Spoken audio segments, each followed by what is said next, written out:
Koresh podría explicar Josué 5 del 13 al 15. El nombre Josué en realidad originalmente es Yahushua. A él se le dio el nombre que el Mesías llegaría a tener eventualmente. De hecho, él nació con el nombre Joshea, pero Yahweh le agregó una letra y se convirtió en Yahushua para que él funcionase como un ejemplo de Mashiach que se presentaría en el fin de los tiempos. Aconteció que estando Yahushua, ¿verdad?, conocido como Josué, cerca de Jericó, alzó los ojos y vio a un hombre que estaba delante de él, con una espada desenvainada en su mano. Yahushua se le acercó y le dijo: ¿eres de los nuestros o de nuestros enemigos?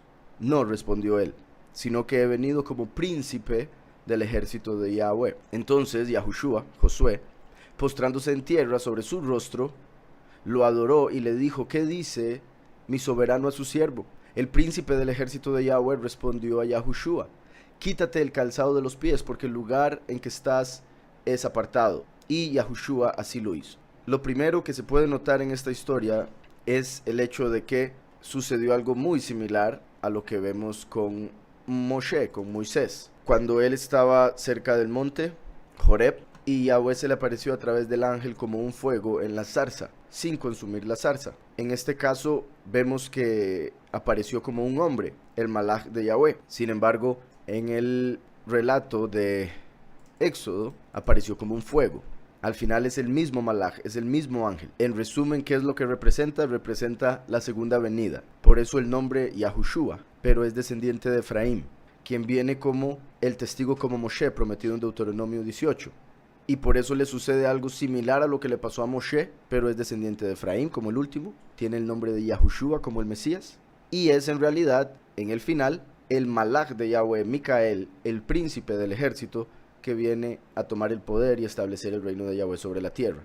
Hay varias cosas importantes para decir aquí, pero primero vamos a leer en parte el Éxodo 3. Dice: apacentando Moshe las ovejas de su suegro Jetro, Cohen de Madián, o sacerdote de Madián, llevó las ovejas a través del desierto y llegó hasta Joreb. Moshe empezó como un pastor y así Yahweh lo probó y vio que era apto para pastorear a su pueblo Israel. Entonces, mientras él estaba pastoreando las ovejas, dice por acá, llegó hasta Joreb, monte de Yahweh. Allí se le apareció el malaj de Yahweh, el ángel de Yahweh, el enviado, en una llama de fuego. Esto es porque el malaj de Yahweh, Micael, es el fuego consumidor. Por eso se apareció en este caso como una llama, en medio de una zarza. Parte de lo que esto significa es que Yahweh le estaba mostrando a Moshe que por más que Israel estuviese en esclavitud en Egipto, esa esclavitud que era como un fuego, no consumiría al pueblo, así como el fuego no consumió la zarza. Entonces, dice, en medio de una zarza. Al fijarse, vio que la zarza ardía en fuego, pero la zarza no se consumía. Entonces, estaba representando a Israel, que estaba en esclavitud, pero no sería consumido. El hecho de que era una zarza, las hojas tienen espinas, eso representa el pecado en el que había caído Israel y caería, obviamente, eventualmente. Entonces dice: entonces Moshe se dijo: iré ahora para contemplar esta gran visión. ¿Por qué causa la zarza no se quema? Cuando Yahweh vio que él iba a mirar, lo llamó de en medio de la zarza: Moshe, Moshe. Que cuando Yahweh llama a alguien dos veces es una señal de bendición, una señal de amor. Moshe, Moshe, aquí estoy, respondió él. Elohim le dijo: no te acerques, quita el calzado de tus pies, porque el lugar en que tú estás, tierra apartada es. En Josué leímos que el malaj le dijo, dice por acá, quítate el calzado de los pies, porque el lugar en que estás es apartado. Le dijo exactamente lo mismo a Josué, cuyo nombre verdadero era Yahushua, y a Moshe. Entonces, volviendo a Moshe, quita el calzado de tus pies, porque el lugar en que tú estás, tierra apartada es. Y añadió: yo soy el Elohim de tu padre, el Elohim de Abraham, el Elohim de Isaac y el Elohim de Jacob. Entonces Moshe cubrió su rostro porque tuvo miedo de mirar a Elohim. Vemos que lo que hizo Yahushua fue postrarse en tierra sobre su rostro y adorarlo. Hay algo que se ve en Apocalipsis cuando Yahuhanán se postra ante un ángel para adorarlo. El ángel le dice que no lo haga porque es consiervo de él, lo cual sucedió a partir de que Yahushua vino y murió por nosotros y nos elevó al nivel como el de los ángeles, por ejemplo. Entonces, los hombres no deben adorar ángeles. Sin embargo, en este caso se dio esto en el sentido literal, obviamente porque Yahushua no había venido, entonces el ángel permitió que se le adorara, pero en el sentido espiritual, profético, es porque representa al último adorando a Yahweh a través de Mashiach, el primer enviado de Yahweh a la tierra. Ahora, como sabemos, el nombre del que se está hincando ante él es Yahushua, y el que se está presentando ante él es el Malach Micael. Entonces, en este momento de Josué, ahí se está dando una representación que con ambos, el Malach y Josué, ambos representan al primero y al último. Entonces se puede ver de ambas formas, como lo vemos en Juan 3:13. Yahushua, estando en tierra, dijo que el Hijo del Hombre estaba en el cielo en ese momento. En Juan 3:13, esto es Yahushua hablando, el Mesías estando en la tierra. Nadie subió al cielo sino el que descendió del cielo.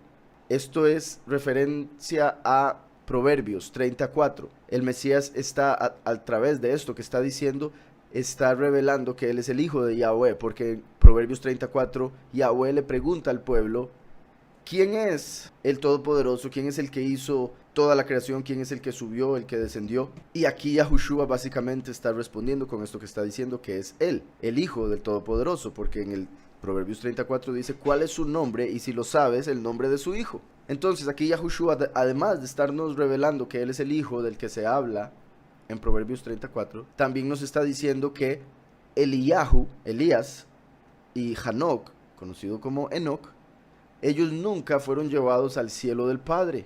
Fueron llevados a otra dimensión, sí. Fueron llevados al paraíso vivos, pero no al cielo. El paraíso está ubicado en el Seol. Entonces aquí Yahushua les estaba diciendo que no pensaran que Elías y Enoch se habían ido al cielo, como normalmente se enseña en la tradición, porque nadie ha subido al cielo sino aquel que descendió del cielo, refiriéndose a sí mismo.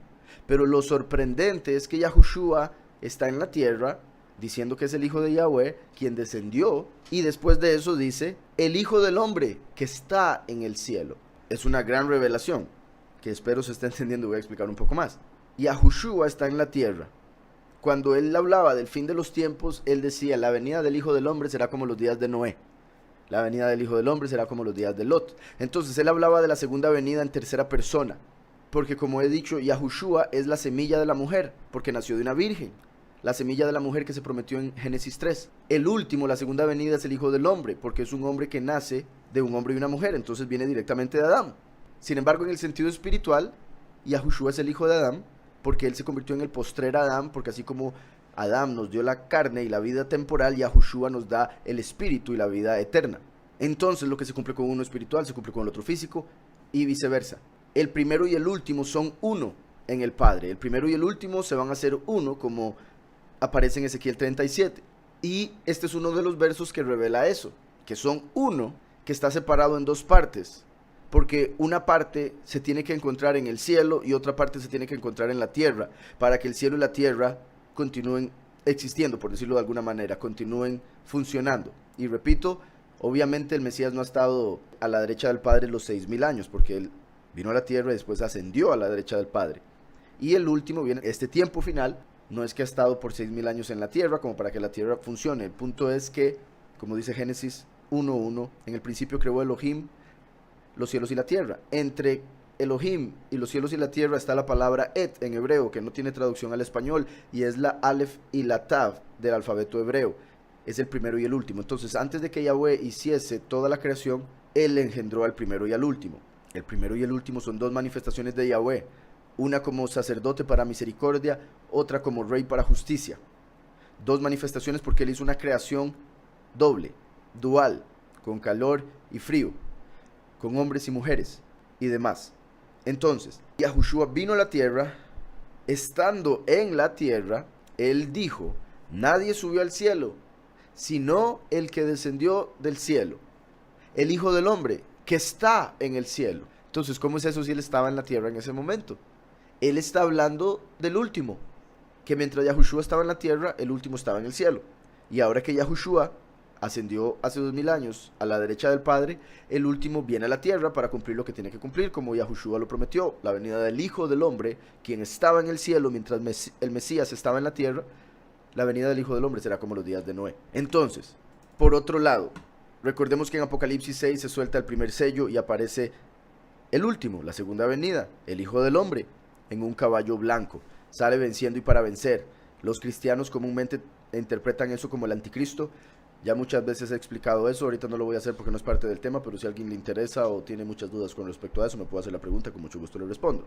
En Apocalipsis 6, el primer sello hace alusión a la segunda venida, el último, el Hijo del Hombre. Mientras el Cordero está a la derecha del Padre, el Hijo del Hombre viene a la tierra a cumplir la misión que tiene que cumplir. Una vez que Él muere y resucita, se le da autoridad sobre las naciones y viene al mundo con los escogidos en caballos blancos, y la escritura llama a los escogidos el ejército celestial.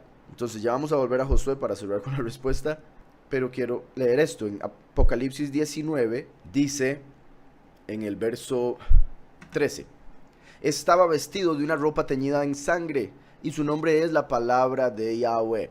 O sea, el nombre Yahushua, el nombre del Mesías, es la palabra de Yahweh. La mayoría de la gente piensa que la palabra de Yahweh es la escritura. Obviamente la escritura fue inspirada por el Hijo de Yahweh, que es la palabra, pero aquí lo estamos viendo, la palabra de Yahweh es el nombre del Hijo. Dice el verso 14: los ejércitos celestiales, vestidos de lino finísimo, blanco y limpio, lo seguían en caballos blancos. Entonces él viene como líder de los ejércitos celestiales.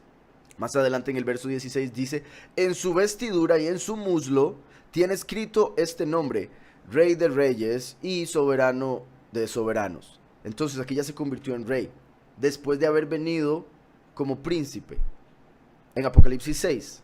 Ahora en Apocalipsis 19 viene como rey. Entonces vemos que viene como rey en Apocalipsis 19 con los ejércitos celestiales en caballos blancos detrás de él para pelear en la guerra de Armagedón. Antes había venido como príncipe, sería entonces el príncipe de los ejércitos, como lo vemos en Daniel, que el gran príncipe del pacto es el príncipe de los ejércitos de Yahweh, que se va a convertir en el rey, Micael, el ángel Micael, el malaj o el enviado del Mesías Yahushua. Entonces vemos que después del último, morir y resucitar, viene como el rey de los ejércitos, con los ejércitos celestiales.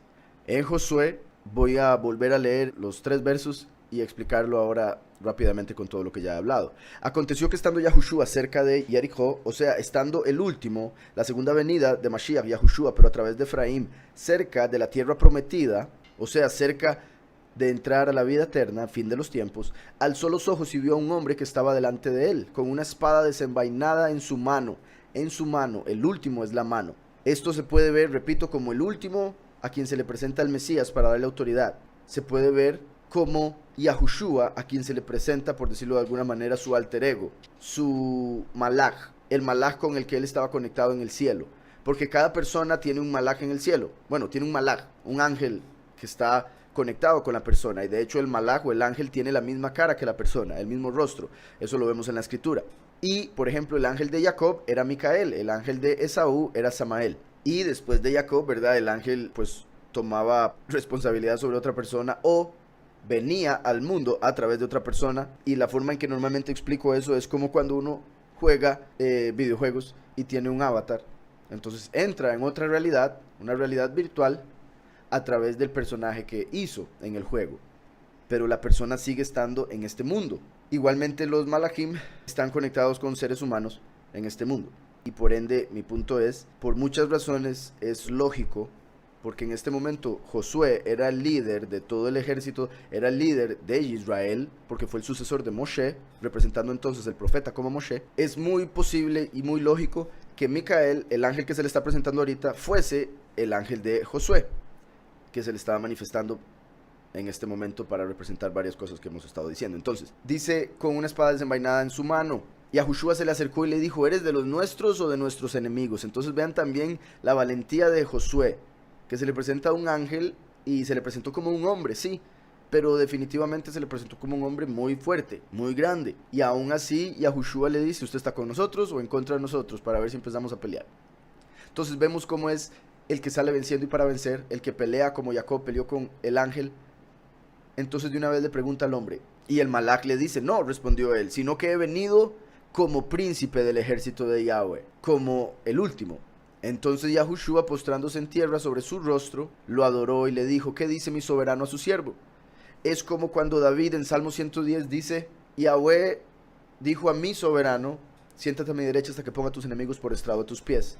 El soberano de David es el Mesías Yahushua. Aquí estamos viendo una representación del último a través de Josué, descendiente de Efraín, quien también representa por supuesto a David, el renuevo de David. Entonces, el hecho de que Josué se postra ante el príncipe del ejército de Yahweh es una representación de que el último, a pesar de ser la segunda manifestación de Yahweh en la tierra, va a honrar e hincarse ante el Mesías Yahushua como su soberano, así como David, a pesar de ser el rey de Israel y a quien se le prometió el reinado mundial, él reconocía a Yahushua como su soberano. Entonces es lo mismo que estamos viendo aquí.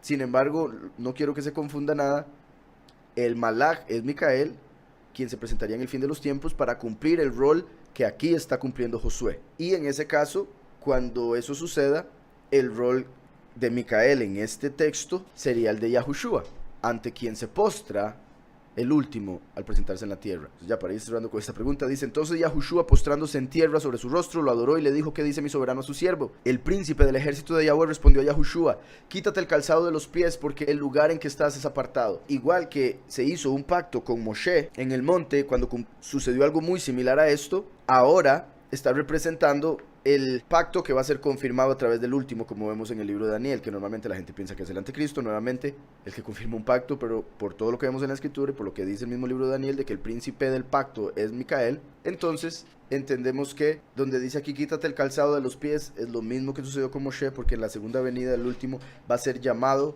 de la misma forma que Moshe fue llamado para cumplir la misma misión, pero obviamente de una manera diferente. El calzado de los pies representa el evangelio. Tanto Moshe como Yahushua necesitaban deshacerse de la falsedad en la que habían estado, deshacerse del evangelio falso que llevaban o de las mentiras que llevaban y ser purificado a través del pacto que estaban por hacer en ese lugar. Y dice Yahushua así lo hizo. Porque Yahushua decía unas veces el hijo del hombre, otras le decía el hijo de David, otras el hijo de Elohim. Yahushua no daba testimonio de sí mismo. Entonces, aun cuando él estaba hablando de sí mismo, lo hacía en tercera persona. Por eso sucedía esto en ocasiones. Yahushua era llamado por otras personas hijo de David. Sin embargo, él reveló ser la raíz de David, no el hijo de David. La gente no entendió, porque la segunda venida es el hijo de David. Uno es la raíz y el otro es la rama, el primero y el último. Entonces Yahushua explicó claramente a los que le escuchaban en ese momento, aún a los fariseos, escribas, que Yahushua el Mesías primero es la raíz de David, no el hijo de David. Entonces el hijo de David es la segunda venida. El hijo del hombre, como acabo de explicar en la pregunta anterior, es la segunda venida, porque Yahushua literalmente es la semilla de la mujer, porque nació de una virgen. Y hijo de Elohim se aplica por supuesto para ambos, primero y último. Sin embargo, cuando se habla de hijo, el título que se le da a Yahushua es el unigénito del Padre, el unigénito, como el título que se le dio a Yitzhak con respecto a Abraham, el unigénito de Abraham. El hijo del hombre es el último porque viene directamente de Adán, mientras Yahushua nació de una virgen, entonces es la semilla de la mujer. Pero sabemos que genéticamente venía de David, espiritualmente es la raíz de David. El último viene de Efraín, pero a través de Yahushua se convierte en Yahudí y por ende es el hijo de David, la rama de David. Como todos los que creen en el Mesías son Yahudim porque son el cuerpo del Mesías. Hijo de Elohim es para ambos, sin embargo el título con respecto al Mesías primero es el unigénito del Padre, mientras que el último es el primogénito del Padre. El primogénito porque será el primero entre los 144,000 escogidos del fin de los tiempos. Entonces espero con eso haya quedado claro la razón de por qué era llamado así en algunos casos o por qué él mencionaba esos títulos para referirse a sí mismo o a la segunda venida, dependiendo del caso. Dice, me están invitando a ir a la iglesia ortodoxa, no la he escuchado, ¿me puede explicar sobre ella? Iglesia ortodoxa, ¿de qué tipo? O sea, ¿de qué religión? Porque hay ortodoxos católicos, hay ortodoxos judíos y hay ortodoxos de otros tipos. Ortodoxo se supone que es, o sea, se supone, ¿verdad? Que es la doctrina correcta. Eso es lo que la palabra debería significar, que es los que mantienen cada ley, los que mantienen cada mandamiento al pie de la letra. Sin embargo, caen en eso mismo, en la letra, y la letra mata más el espíritu vivifica. Entonces, en sí, digamos, ambas las que mencioné, los judíos ortodoxos como los católicos ortodoxos, ambos están completamente errados en su doctrina por muchas razones. Muchísimas razones que menciono constantemente por acá. Entonces, si quieren me da un poco más de detalles de cuál de las iglesias ortodoxas se refiere para tal vez mencionarle algo más, pero en sí, si es católico, pues obviamente van a ser mucho más idólatras que el resto y otro montón de cosas que se hacen en el catolicismo que están erradas. Y si es judía, que no la llamarían iglesia, yo sé, pero, o sea, sería sinagoga. De todas maneras lo menciono porque los judíos ortodoxos son bastante peculiares y no creen en el Mesías, entonces tienen a un falso Elohim como padre. Dice por acá, pregunta, ¿la venida del Mesías está cerca?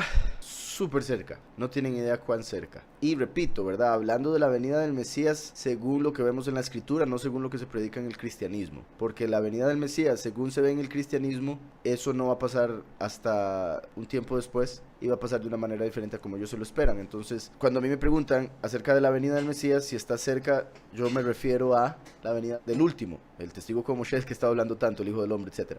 Y en ese caso, sí. Ya ha pasado básicamente todo lo que tenía que pasar para que inicie el testimonio de los dos profetas de Yahweh, los dos testigos, cuyo ministerio es hablar del Mesías primero, Yahushua, quien vino hace 2000 años. Uno de ellos es el testigo como Moshe, quien es básicamente el Hijo del Hombre. Son diferentes títulos para el mismo. ¿Por qué no es una alternativa el hecho de dejar de existir, de ser, sin tener que pasar una eternidad eterna? Además, el alma hace un tipo de acuerdo para decidir venir a la tierra. Depende de a quién le pregunte. Hay varias opiniones con respecto a esto. En el cristianismo esto en realidad ni se menciona. En el cristianismo hay muchas cosas que ni se mencionan. En el judaísmo de esto sí se habla, pero por ejemplo hay un dicho en el judaísmo que a mí me causa risa, que es que donde hay dos judíos hay tres opiniones. Entonces, con respecto a esto, no es la excepción, hay varias opiniones. Algunos dicen que no, a nadie se le pregunta, simplemente es enviado al mundo y obviamente en ese caso Yahweh lo hace sabiendo que es para bendición, que es para bien. Sin embargo, la persona tiene el libre albedrío para escoger no creer eso y hacer lo que le dé la gana, destruir su vida, etcétera, y por ende su eternidad. Pero hay otra rama que enseña, y por diferentes razones lo veo muy posible, la verdad, enseña que Yahweh no necesariamente que les pregunte, no es como que Yahweh necesite permiso de uno, pero Yahweh es humilde, es bueno y él toma en cuenta lo que uno quiere, lo que uno siente, lo que uno opina. Entonces, por ejemplo, hay una historia de que antes de que Yahweh enviara a Adán y a Eva al mundo, Yahweh les preguntó si estaban dispuestos a entrar en un mundo de muerte, un mundo bajo, el más bajo de los mundos, para a través de buenas obras llegaran a convertir ese mundo en el más elevado. Entonces ellos estuvieron de acuerdo y por eso fueron puestos en el paraíso, pero Eva entendió en el sentido espiritual, que quede claro, que no estaban en la realidad más baja, porque ahí no morían, y había una realidad en la que sí se moría, y en el sentido espiritual esa sería la razón por la que Eva comió, porque entendía que Yahweh la había enviado a ese mundo para perfeccionarlo. Yahweh nos envió a este mundo para perfeccionarlo, pero Yahweh no lo pone a uno de una vez en el mundo de error, en el mundo de pecado. Yahweh nos pone un paso antes, y es uno el que toma la decisión.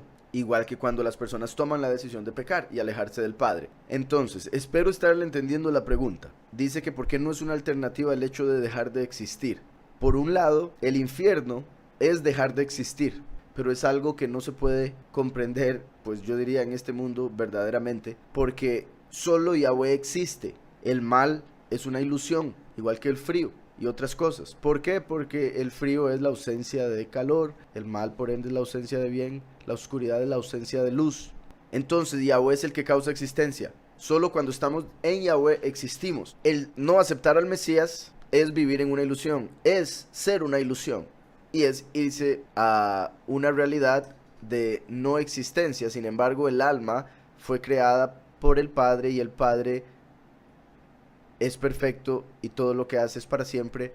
Por ende, es que debemos tomar esta vida para tomar las mejores decisiones y entrar al mundo que Yahweh preparó para nosotros. O sea, en realidad es un regalo. Como yo les he dicho en otras ocasiones, cuando yo estaba en la falsedad, yo sufría de depresión y pasé por un montón de, no sé, pensamientos en mi vida acerca de morir y dejar de existir, y yo oraba para dejar de existir y demás. Pero fue hasta que el Padre me empezó a dar entendimiento de lo que es la verdadera vida, que llegué a entender lo bueno de vivir, lo bueno de lo que viene y el error en el que estaba al pensar en dejar de existir. Sin embargo, puedo entender ese sentimiento, solo que lo que hay que entender es que ese es el sentimiento del enemigo. El enemigo es el que quiere que uno sienta eso, el enemigo es el que quiere que uno deje de existir, porque uno es una amenaza para él, porque recibimos autoridad sobre él, recibimos el mundo que estaba en manos de él. Entonces él nos pone pensamientos, sentimientos para dejar de existir, dejar de hacer el bien, dejar de leer la escritura, etcétera, y debemos pelear contra ellos. Entonces decía dejar de existir, y después decía el alma hace un tipo de acuerdo para decir venir a la tierra, o como les decía, entonces con eso de Adán y Eva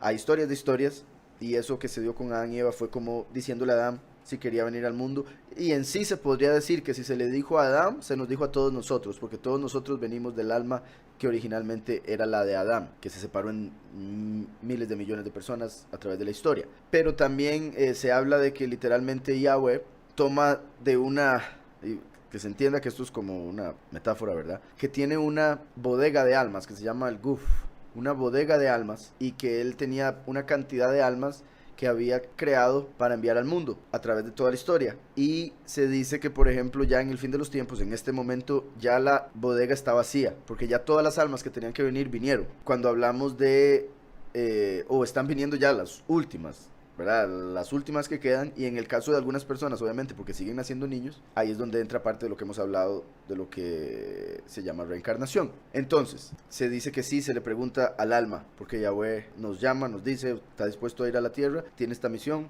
También las almas, o sea, para un alma venir a este mundo es maravilloso porque logran experimentar algo completamente diferente a todas las demás realidades que existen, y no solo eso, llega a obtener la capacidad, la oportunidad de entrar a una vida eterna reinando con autoridad similar a la de Elohim sobre la creación y las diferentes dimensiones de las cuales nosotros en este cuerpo no tenemos idea, pero el alma nuestra que viene de otro mundo sí sabe lo que ese mundo es. Entonces debemos ser cuidadosos con el regalo que se nos ha dado en este mundo, en esta vida, el alma, cuidarlo y encargarse de la misión que Yahweh nos dejó, pedirle al Padre que se la revele a uno, que lo guíe para hacer lo que tiene que hacer en este mundo y cumplirlo para poder alcanzar la promesa que Yahweh nos ha dado. Hay una enseñanza interesante que habla de que antes del niño ser enviado al vientre de la madre, o sea, antes de que el alma del niño sea enviado al vientre de la madre, se le enseña toda la Torá, se le enseña toda la escritura, se le enseña la doctrina verdadera, se le enseña quién es el Todopoderoso, etcétera, etcétera.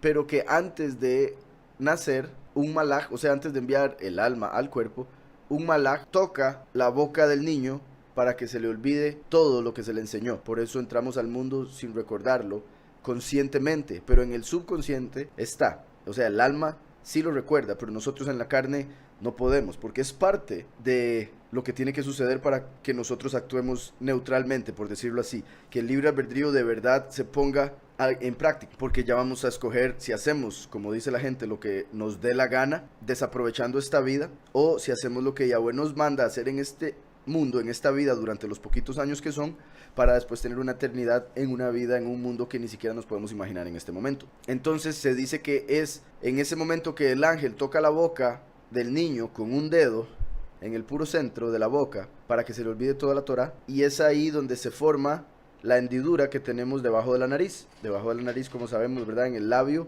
está hundido. Se dice que eso es por el ángel que toca los labios del niño antes de que nazca para que olvide todo lo que se le reveló. Y entre esas cosas que se le reveló, puede ser que se les haya revelado también hasta su vida, la vida de cada persona. Y yo he considerado la posibilidad de que el déjà vu tenga que ver con eso, con todo eso que está en el subconsciente de lo que se nos reveló antes de venir, que de alguna manera se conecta cuando lo experimentamos, algunos puntos en la vida. Las cartas de juego. ¿Cuál será el origen y el motivo de usar? ¿O es pura conveniencia para adivinar números? Se refiere a la magia, bueno, común y corriente, me refiero a no la magia que directamente se relaciona con brujería, sino la magia que hacen como shows y cosas así. Me imagino que se refiere a eso, porque por ejemplo, curiosamente, en la brujería se usan las cartas del tarot, que son las letras de Torah, y están conectadas, las conectan con cosas de la escritura, porque eso viene a través de la cábala de los judíos, que torcieron un montón de conocimiento para hacer brujería básicamente, y la brujería judía es en realidad, se dice, la más poderosa que hay. Curiosamente, repito, las cartas de tarot vienen con letras hebreas, bueno, principalmente las originales obviamente, y están conectadas con diferentes cosas que vemos en la escritura, y obviamente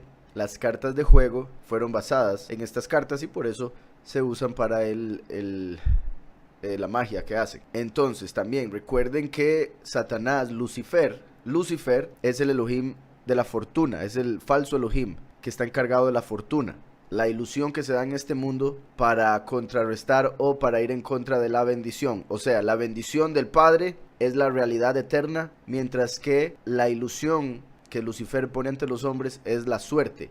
Por eso Lucifer es el nombre del cual viene la palabra en inglés luck, suerte, luck, L-U-C-K, por Lucifer.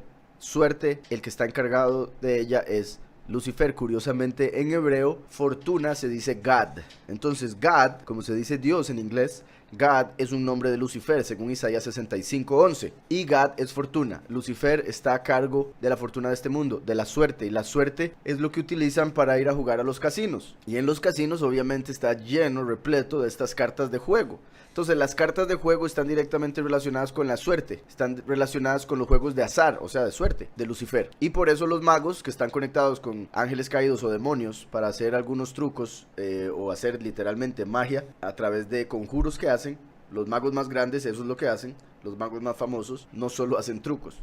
Entonces se conectan con uno de estos demonios, los demonios les dan poder para hacer algunas cosas que asusten o sorprendan a algunas personas, y por ende van a utilizar herramientas que se utilizan conectadas con Lucifer, con la suerte. Por eso las cartas de juego, cartas de azar, así como están conectadas con Lucifer a través de los casinos, están conectadas con Lucifer a través de la magia que hacen dichos magos. Espero con eso haya quedado claro, mi hermano. ¿Quiénes son los guardas que menciona Cantar de Cantares 8:12? Los que guardan. Dice, a partir del 8 voy a leer.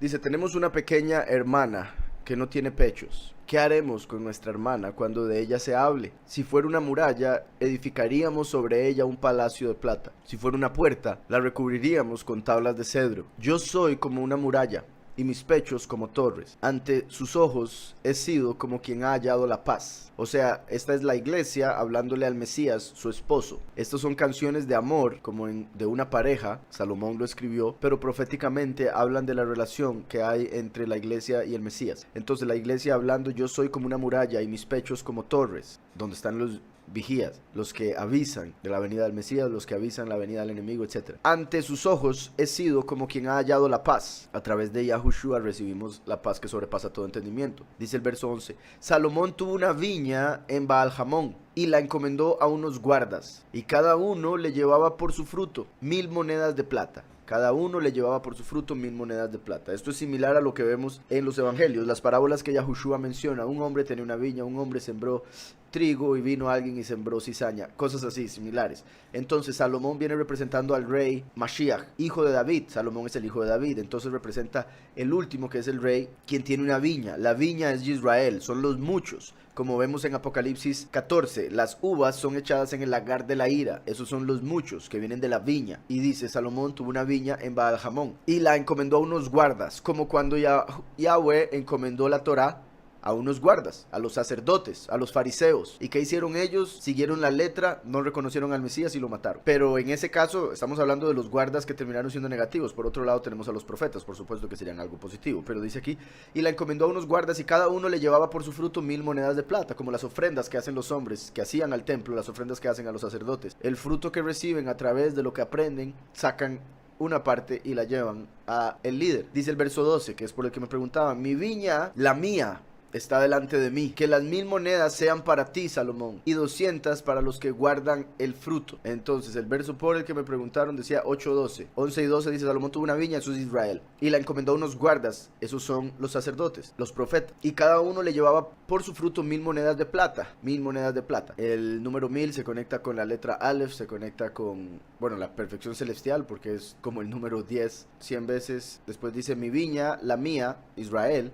está delante de mí. Que las 1000 monedas sean para ti, Salomón, o sea, que la ofrenda sea para el rey, y 200 para los que guardan el fruto, que sería, vuelvo a lo mismo, los profetas, los siervos de Yahweh, en este caso los 144,000, porque si Salomón representa al último, quien recibe 1000 monedas, los que guardan el fruto son los pocos, que en sí son el fruto. Entonces, los pocos que siguen al último, al testigo como Moshe, serían los que guardan el fruto. En sí, el número 200, curiosamente, se conecta con la letra Reish, la letra que representa una cabeza. Entonces, esto quiere decir que los que guardan el fruto son cabeza. Los que guardan el fruto serán líderes. Por eso, como dije, son los pocos, que son reyes y sacerdotes. Y el número 1000, en sí, vuelvo y repito, representa el todo, entre otras cosas. Espero con eso quede claro. Por ejemplo, bueno, voy a leer el verso que sigue porque confirma lo que acabo de decir. Dice, tú que habitas en los huertos, los compañeros escuchan tu voz. Recuerden que el último es la voz, el último es el buen pastor y las ovejas escuchan la voz del buen pastor. los compañeros, como los discípulos que eran compañeros de Mashiach, a pesar de ser sus alumnos. Entonces espero con eso haya quedado claro esa pregunta. Dice Checa, ¿cuál es la traducción correcta de Salmo 126.1? Ya que al parecer unas versiones dicen hiciere y otras dicen hizo en pasado.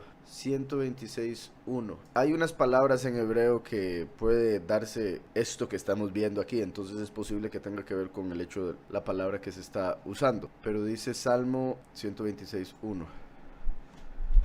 Dice por acá, cuando Yahweh hizo volver de la cautividad a Sión, fuimos como los que sueñan. Ok, cuando hará volver entonces en futuro, es como dicen otras traducciones, o hiciere. Por un lado recuerden que Yahweh es eterno, entonces para Yahweh el pasado, el futuro y el presente son lo mismo. El pasado y el futuro son como el presente. Entonces por eso es que esto sucede en algunas ocasiones en el hebreo y se ve en las traducciones reflejado.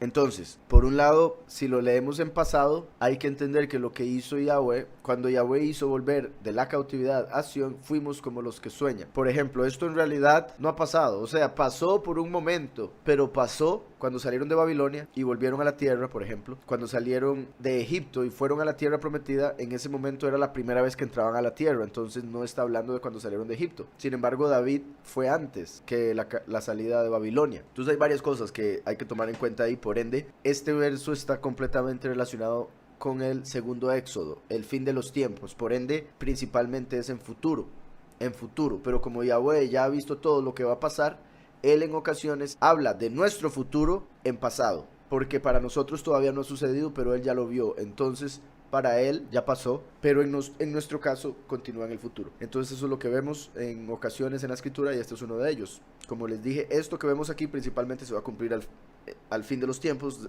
después del segundo éxodo. Entonces, cuando Yahweh haga volver de la cautividad a Sión, seremos como los que sueñan. Entonces nuestra boca se llenará de risa y nuestra lengua de alabanza. Entonces dirán entre las naciones, grandes cosas ha hecho Yahweh con estos. Grandes cosas ha hecho Yahweh con nosotros. Estemos alegres. Eso se va a cumplir finalmente en el milenio y después en la eternidad, por supuesto. Dicen por acá, buenas noches, soy Charlie, ocupo saber qué sabes de Lilibet, la primera mujer antes de Eva. No se llamaba Lilibet, se llamaba Lilith. Dice, ¿y por qué no aparece en la Biblia actual? La Biblia actual es la Biblia antigua, entonces es una misma. Sin embargo, lo que la mayoría de la gente lee hoy en día, por supuesto, son traducciones, porque la escritura se escribió originalmente en hebreo. Entonces tuvieron que traducirla al español. Pero todo lo que está en las Biblias que todo el mundo tiene, viene de escritos bastante antiguos. Entonces, con respecto a Lilith, yo ya he hablado y hay un estudio que puede... Ahorita tal vez se lo puedo mandar para que vea un poco más. Nada más de lo que voy a mencionar ahorita, voy a resumir porque ya he hablado de este tema. Lilith sí se menciona en la escritura, solo que no se menciona la historia de ella de una manera abierta. Se menciona como un misterio, porque no es necesario saber la historia. A lo que voy con que no es necesario es que no es necesario para la justificación o la salvación, pero está en la escritura porque la escritura es perfecta y nos revela todo. Y si uno quiere investigar, como está escrito, que es la honra de Yahweh esconder un asunto y es la estima de un rey revelarlo, descubrirlo. Entonces Yahweh esconde cosas en la escritura y nuestra labor es buscarlas. Y la historia de Lilith es parte de lo que la escritura parece revelarnos como un misterio. Y la razón por la que yo hablo de esto comúnmente es porque su nombre sí aparece en la escritura, en Isaías 34. Sin embargo, lo tradujeron como búho o como un animal similar. O sea, en vez de poner Lilith, pusieron animal de la noche, animal nocturno o demonios nocturnos, dependiendo de la traducción que tengan, van a ver algo similar. En Isaías 34, repito, aparece, pero en hebreo uno se da cuenta que es Lilith. En hebreo es Lilith. Como los traductores no sabían qué es o quién es Lilith, entonces no sabían que debían dejar el nombre como estaba, porque era un nombre. Ellos pensaban que era el nombre de un animal, una especie de animal. Entonces simplemente decidieron poner un animal de la noche. ¿Por qué? Porque Lilith es el demonio de la noche, es un demonio, se convirtió en un demonio, la madre de los demonios, quien representa a la iglesia falsa, la gran ramera. Entonces, en la escritura vemos como un misterio que cuando Yahweh hizo a Adán de la tierra, y repito, esto es como un misterio y se habla principalmente en el judaísmo acerca de esta historia. Se hicieron dos cuerpos del barro, uno masculino y otro femenino. Como eran de dos partes de barro diferentes, la mujer, o en este caso no era una mujer, era una hembra, así es como lo llama la escritura, hembra. Eso quiere decir que no había llegado al nivel de mujer, porque hembra es un término que claramente sí lo usan con las mujeres, pero se usa principalmente con los animales. Entonces Yahweh primero creó una hembra, Lilith. Esta mujer no se quiso sujetar a Adán, como su líder, porque se consideraba igual o superior a él. Entonces el Todopoderoso le dijo, o se sujeta o la voy a tener que quitar de este mundo, la voy a tener que quitar de esta realidad. Y ella no quiso sujetarse, entonces se convirtió en la esposa de Samael, según los escritos que hablan de Samael. Se convirtió en la contraparte, como la mujer, repito, de Samael, como la iglesia de Satán. Y se convirtió en la madre de los demonios que sirven o están bajo Samael. Entonces, cuando esto sucedió, se dice que el castigo de ella es que cada día mueren hijos suyos que ella tiene, que son demonios, y que los demonios en particular si mueren, claro, viven mucho más que los hombres, pero si tienen un final, son diferentes a los espíritus malignos. Entonces, el hecho de que Lilith no quiso sujetarse hizo que se convirtiera como consecuencia en la madre de los demonios, con un castigo en la que muchos de sus hijos mueren cada día. Esos demonios dejan de existir. Y ella como venganza y por el odio que tiene hacia Adán, detesta al hombre y por ende trata de perderlo, que caiga como Samael, que anda rugiendo como un león viendo a ver a quién devorar. Entonces Lilith se encarga de los sucubus y los incubus, espíritus que roban la energía sexual de los hombres y las mujeres, los sucubus de los hombres, los incubus de las mujeres, y usan esa energía sexual o esa semilla del hombre que derraman la noche para crear demonios y que esos demonios ataquen al hombre. Entonces ella empezó a vengarse de esa manera en contra de Adán. Es después que vemos en Génesis 2, que Yahweh ve a Adán después de que Adán le da nombre a todas las criaturas. En capítulo 1, Yahweh ve todas las cosas que creó, incluyendo al hombre, y vio que era bueno en gran manera. Sin embargo, en capítulo 2 vemos que cuando hace al hombre, el hombre le da nombre a todas las bestias, y Yahweh ve al hombre y dice, no es bueno que el hombre esté solo, no es bueno que el hombre esté solo. Entonces ahí surge la pregunta, ¿por qué está diciendo en el segundo capítulo que no es bueno que el hombre esté solo, si en el capítulo anterior había dicho que todo era bueno en gran manera? Eso indicaría que algo que formaba parte de la creación en el capítulo anterior, de repente fue quitado, dejó de formar parte de la creación,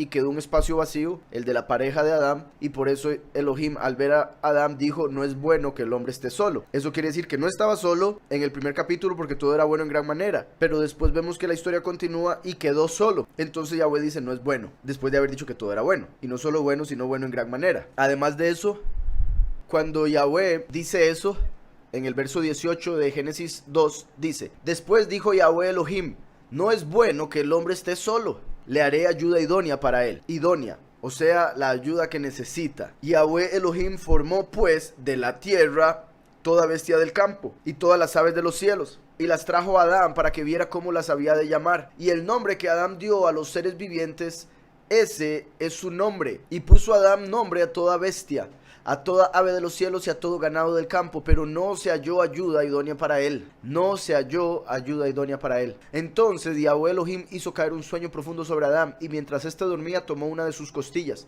Entonces esta vez, en vez de tomar otro trozo de barro para hacer un cuerpo femenino, tomó del mismo cuerpo de Adán, de su costado, tomó una parte y lo formó como una mujer, hizo la mujer. No solo tomó de su costado, eso también representa que tomó una parte de su alma para ponerla en este cuerpo que había acabado de formar, como por ejemplo lo que se habla del alma gemela. Adán y Eva eran almas gemelas, pero Adán y Lilith no, por eso sucedió lo que sucedió. Entonces Lilith viene a representar la iglesia falsa en el sentido religioso, por decirlo así, espiritual, y en el sentido de todo hombre, Lilith representa la mujer que trata de perder al hombre, la mujer que trata de ponerse por encima del hombre, la mujer que trata de destruir al hombre, la mujer que no se quiere sujetar, o la mujer que hace que el hombre caiga en adulterio, en fornicación. Las mujeres que actúan de esa manera están siendo guiadas por Lilith, mientras que las mujeres que son prudentes son hijas de Eva, son como Eva. Entonces dice, del costado que Yahweh Elohim tomó del hombre, hizo una mujer.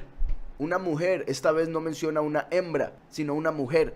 Entonces Lilith quedó como una hembra porque al no querer sujetarse a Adán, el hombre, ser humano, ella continuó como una bestia.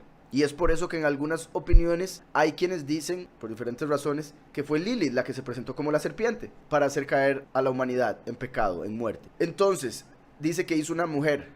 Lilith era una hembra, no llegó al nivel de ser humano y la trajo al hombre, dice. Dijo entonces Adán, y esto es clave, esto es muy clave, por favor pongan atención. Dijo entonces Adán, esta sí, que es hueso de mis huesos y carne de mi carne, será llamada mujer, porque del hombre fue tomada. En español eso no tiene sentido. En hebreo será llamada Isha, porque del Ish fue tomada. Entonces en hebreo se usó la misma palabra y se le agregó una hey que representa lo femenino. Entonces por eso, como en inglés, men en woman, como un hombre con un womb, con un útero. Entonces será llamada Isha porque del hombre fue tomada. Pero aquí la clave es que dice, esta sí que es hueso de mis huesos. ¿Cómo esta sí? Si esta sí, quiere decir que otra no. Si Eva sí, quiere decir que Lilith no. Entonces este es uno de los versos que nos muestra eso, que nos muestra que hubo una anterior a Eva, que no era parte de Adán, que no había salido de él. Y por ende, cuando ve a Eva, él dice, esta sí salió de mí. Esta sí va a ser prudente, esta sí va a ser una gran mujer. Espero eso haya quedado claro. ¿Cómo podemos explicar que los invitados de Apocalipsis 19:9 no son los apartados o los santos del Antiguo Testamento ni la iglesia misma? Es una buena pregunta, en el sentido de que este es un tema que ayuda a llegarle, creo yo, al parecer, o debería ayudar a poder alcanzar cristianos, porque los cristianos conocen acerca de las bodas del Cordero, pero no entienden varios detalles que se dan ahí. Por ejemplo, las bodas del Cordero tienen al Cordero como el novio, la iglesia como la novia.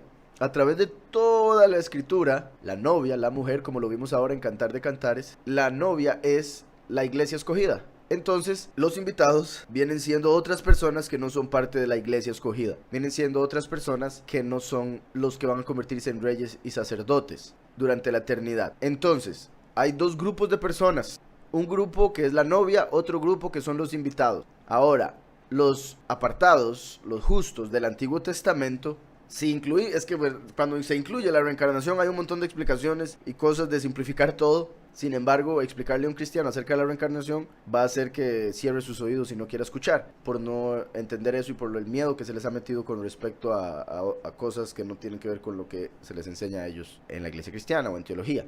Entonces, sin mencionar la reencarnación, por ejemplo, los apartados, los justos del Antiguo Testamento, por ejemplo, los profetas son los 24 ancianos que rodean el trono en Apocalipsis. Y eso lo vemos en uno de los libros gnósticos, uno de los evangelios que no metieron en la escritura, o sacaron de la escritura, más bien se podría decir, como el de Tomás. Entonces ahí se menciona que los 24 ancianos son los profetas que hablaron del Mesías antes de que él se presentase en el mundo. Por eso son ancianos, porque vinieron antes de que el Mesías se manifestase. Eso por un lado, los 24 ancianos. Después los patriarcas, los padres de las tribus, van a ser las 12 puertas. Las 12 puertas. Entonces ellos van a tener una parte especial, elevada. Aparte de los padres de las tribus y de los profetas, aparte de ellos, el resto son básicamente personas apartadas, justo, que entrarían como pueblo, como muchos. Y repito, para simplificarlo, se lo estoy explicando así. Pero en Apocalipsis hay un verso muy importante. Apocalipsis 19:9 dice: el ángel me dijo,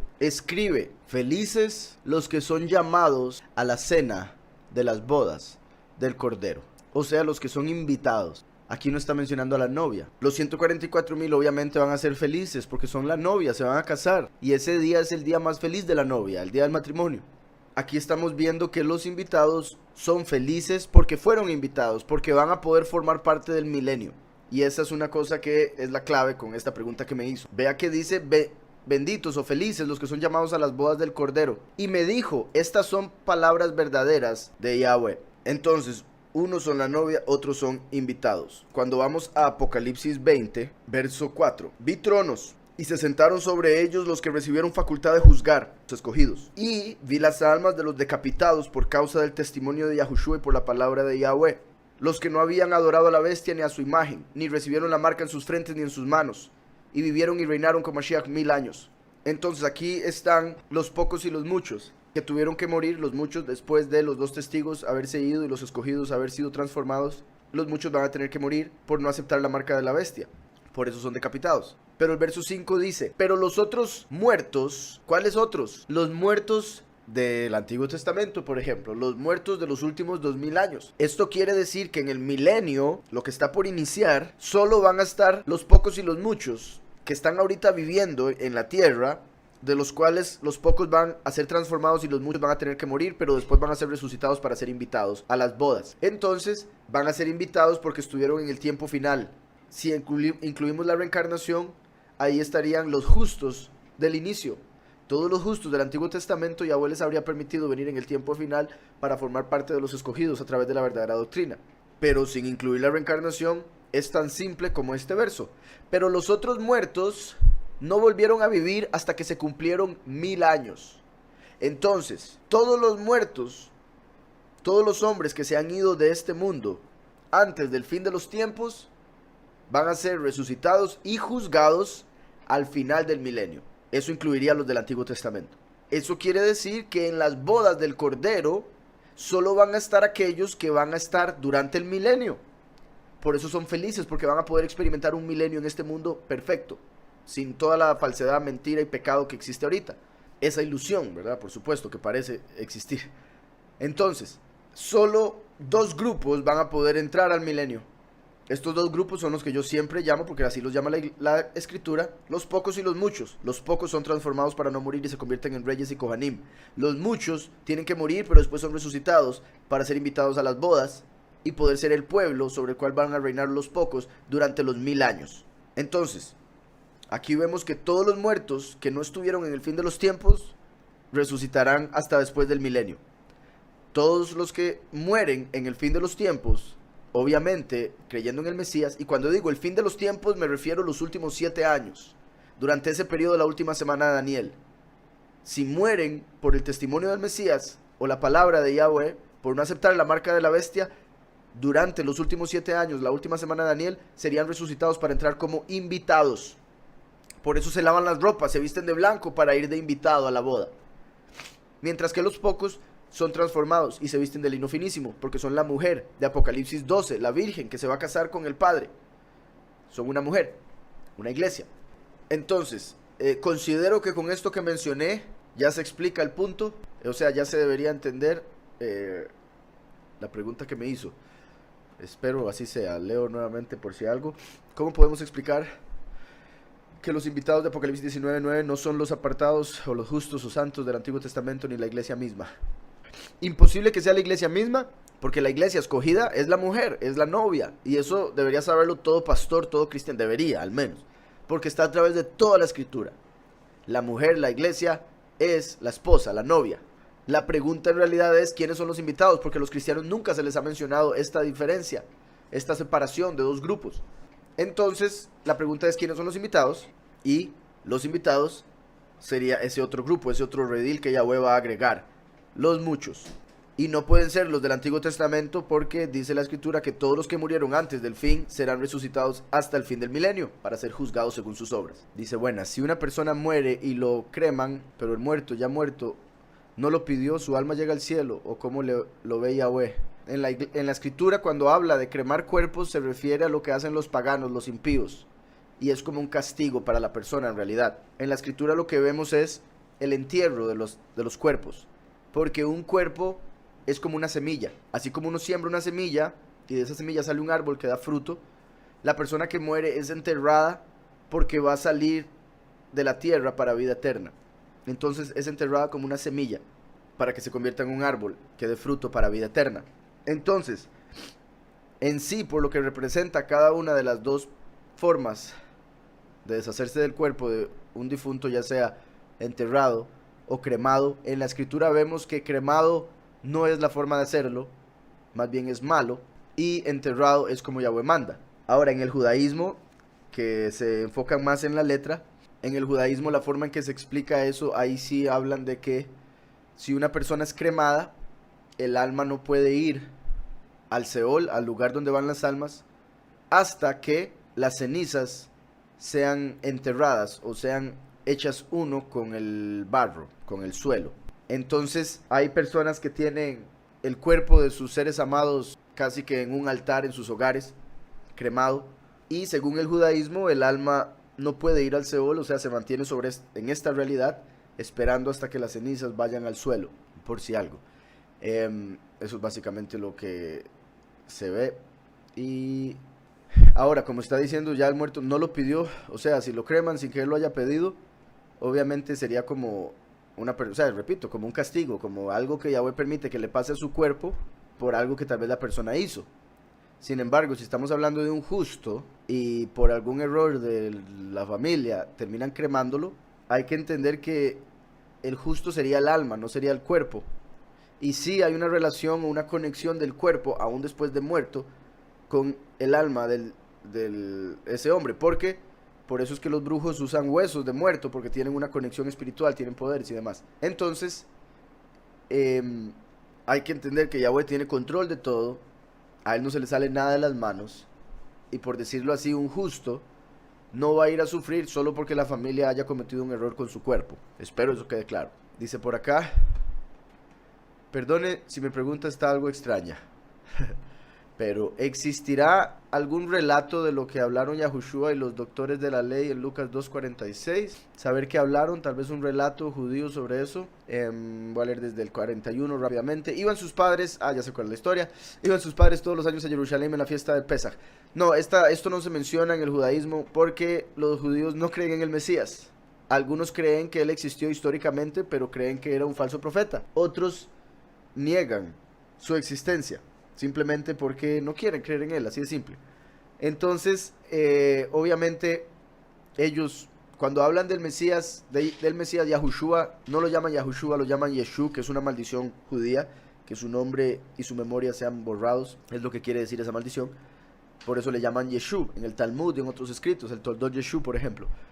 Por ende, no van a tener esta conversación, puesto que aquí de fijo Yahushua les estaba enseñando a estos fariseos, y los fariseos no creo que hubiesen dejado nada, o si lo dejaron, aquellos que mataron al Mesías, cuando lo mataron obviamente no dejaron nada escrito que fuese positivo con respecto a él, no dejaron nada como que revelase, por ejemplo, esta enseñanza que estaba dando aquí o esta conversación que estaban teniendo. Voy a leer para la gente que no sabe de qué estoy hablando. Dice, iban sus padres todos los años a Jerusalén en la fiesta de Pesaj, que sería donde moriría eventualmente Yahushua, en Jerusalén durante Pesaj. Cuando tuvo 12 años, como las 12 tribus, a un año de convertirse en hombre, por decirlo así, porque a los 13 años ya el niño pasa de ser inocente ante el padre, puesto que ya reconoce el bien y el mal. Entonces, las 12 tribus y el hecho de que estaba llegando a esa edad, subieron a Jerusalén conforme a la costumbre de la fiesta. En Pesaj hay que ir a Jerusalén, obviamente aquellos que pueden. Al regresar ellos, acabada la fiesta, se quedó el niño Yahushua en Jerusalén, sin que lo supiera Yosef y su madre. Pensando que estaba entre la compañía, anduvieron durante un día y lo buscaban entre los parientes y los conocidos. Pero como no lo hallaron, volvieron a Jerusalén buscándolo. Aconteció que 3 días después lo hallaron en el templo. 3 días después. Qué curioso. Vean esto. ¿Cuándo fueron? En Pesaj. ¿Y cuándo lo hallaron? 3 días después. ¿Cuándo murió Yahushua? En Pesaj. ¿Y cuándo resucitó? 3 días después. Aquí fue la madre la que lo encontró eventualmente, Miriam. Cuando él resucitó, fue Miriam, la discípula, la alumna de él, la que lo encontró. Yahushua murió por las 12 tribus. Aquí vemos que tenía 12 años. Entonces, esto fue como un reflejo profético de lo que sucedería en el futuro con él. Era como una señal profética de lo que pasaría en Pesaj, que él se perdería de este mundo por 3 días.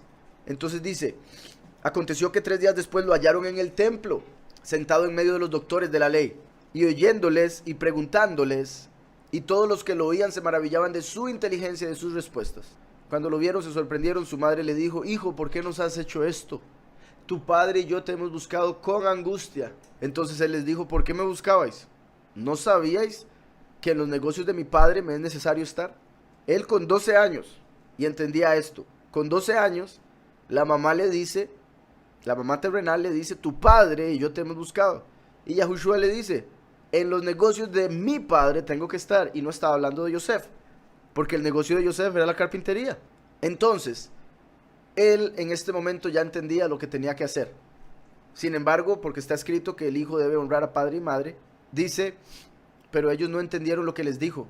Descendió con ellos y volvió a Nazaret, o sea, sí se sujetó. Dice, y les estaba sujeto. Entonces, a partir de este momento se sujetó para cumplir los mandamientos, porque él tenía que honrar a padre y madre terrenal también. Pero tenía que suceder este evento para entender lo que sucedería en Pesaj, cuando él moriría por 3 días. Y Miriam iba a sufrir y llorar por lo que había pasado, porque no entendía que él estaba haciendo la voluntad del Padre al morir en Pesaj. Espero al menos ahí haya quedado algo importante o revelador con lo que expliqué. Pero sí, en el judaísmo no se va a encontrar la historia de lo que estaban hablando aquí. El único lugar donde yo pensaría que se podría encontrar serían los libros gnósticos, pero ya los he leído y no aparece. Koresh, ¿me puedes explicar sobre la Trinidad? La Trinidad es algo que inventó Nimrod, Semiramis, al tener a Tamuz.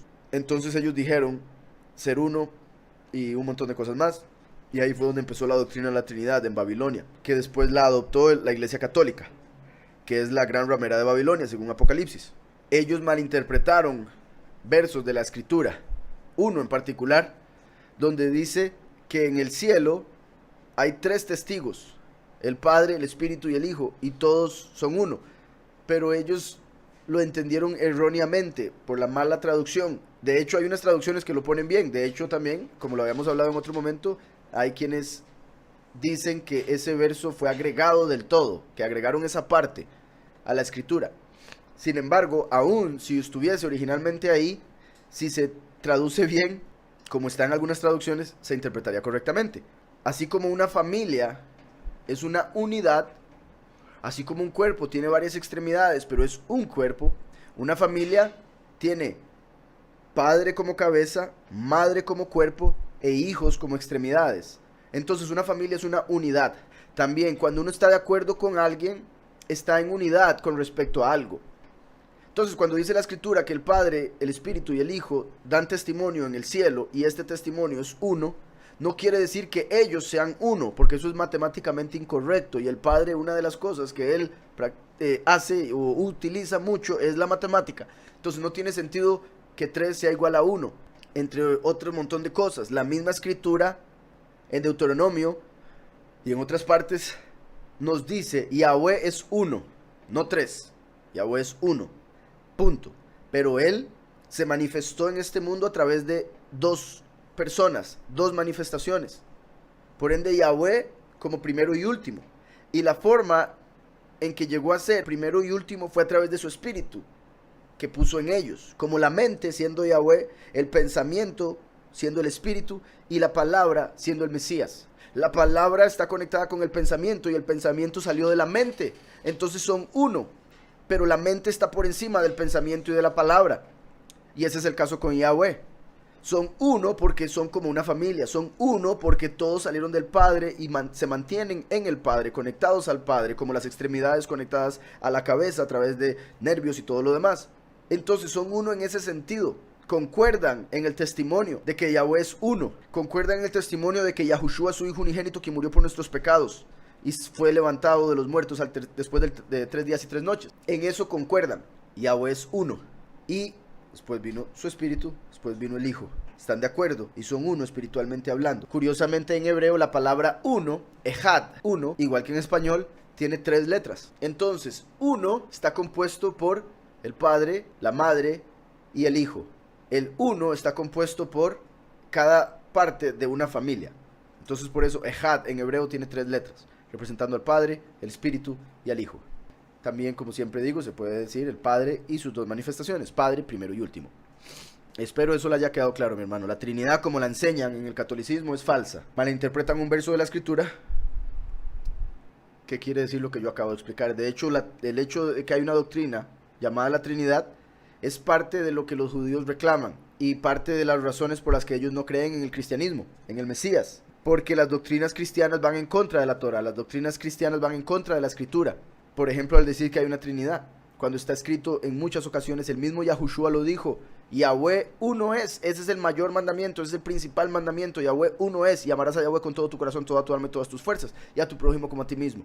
Yahushua también dijo, el Padre mayor es que yo. Yahushua dijo, yo soy el camino al Padre. Si Yahushua fuera exactamente uno, como dice todo el mundo con esto de la Trinidad, entonces él no sería el camino, él sería el destino.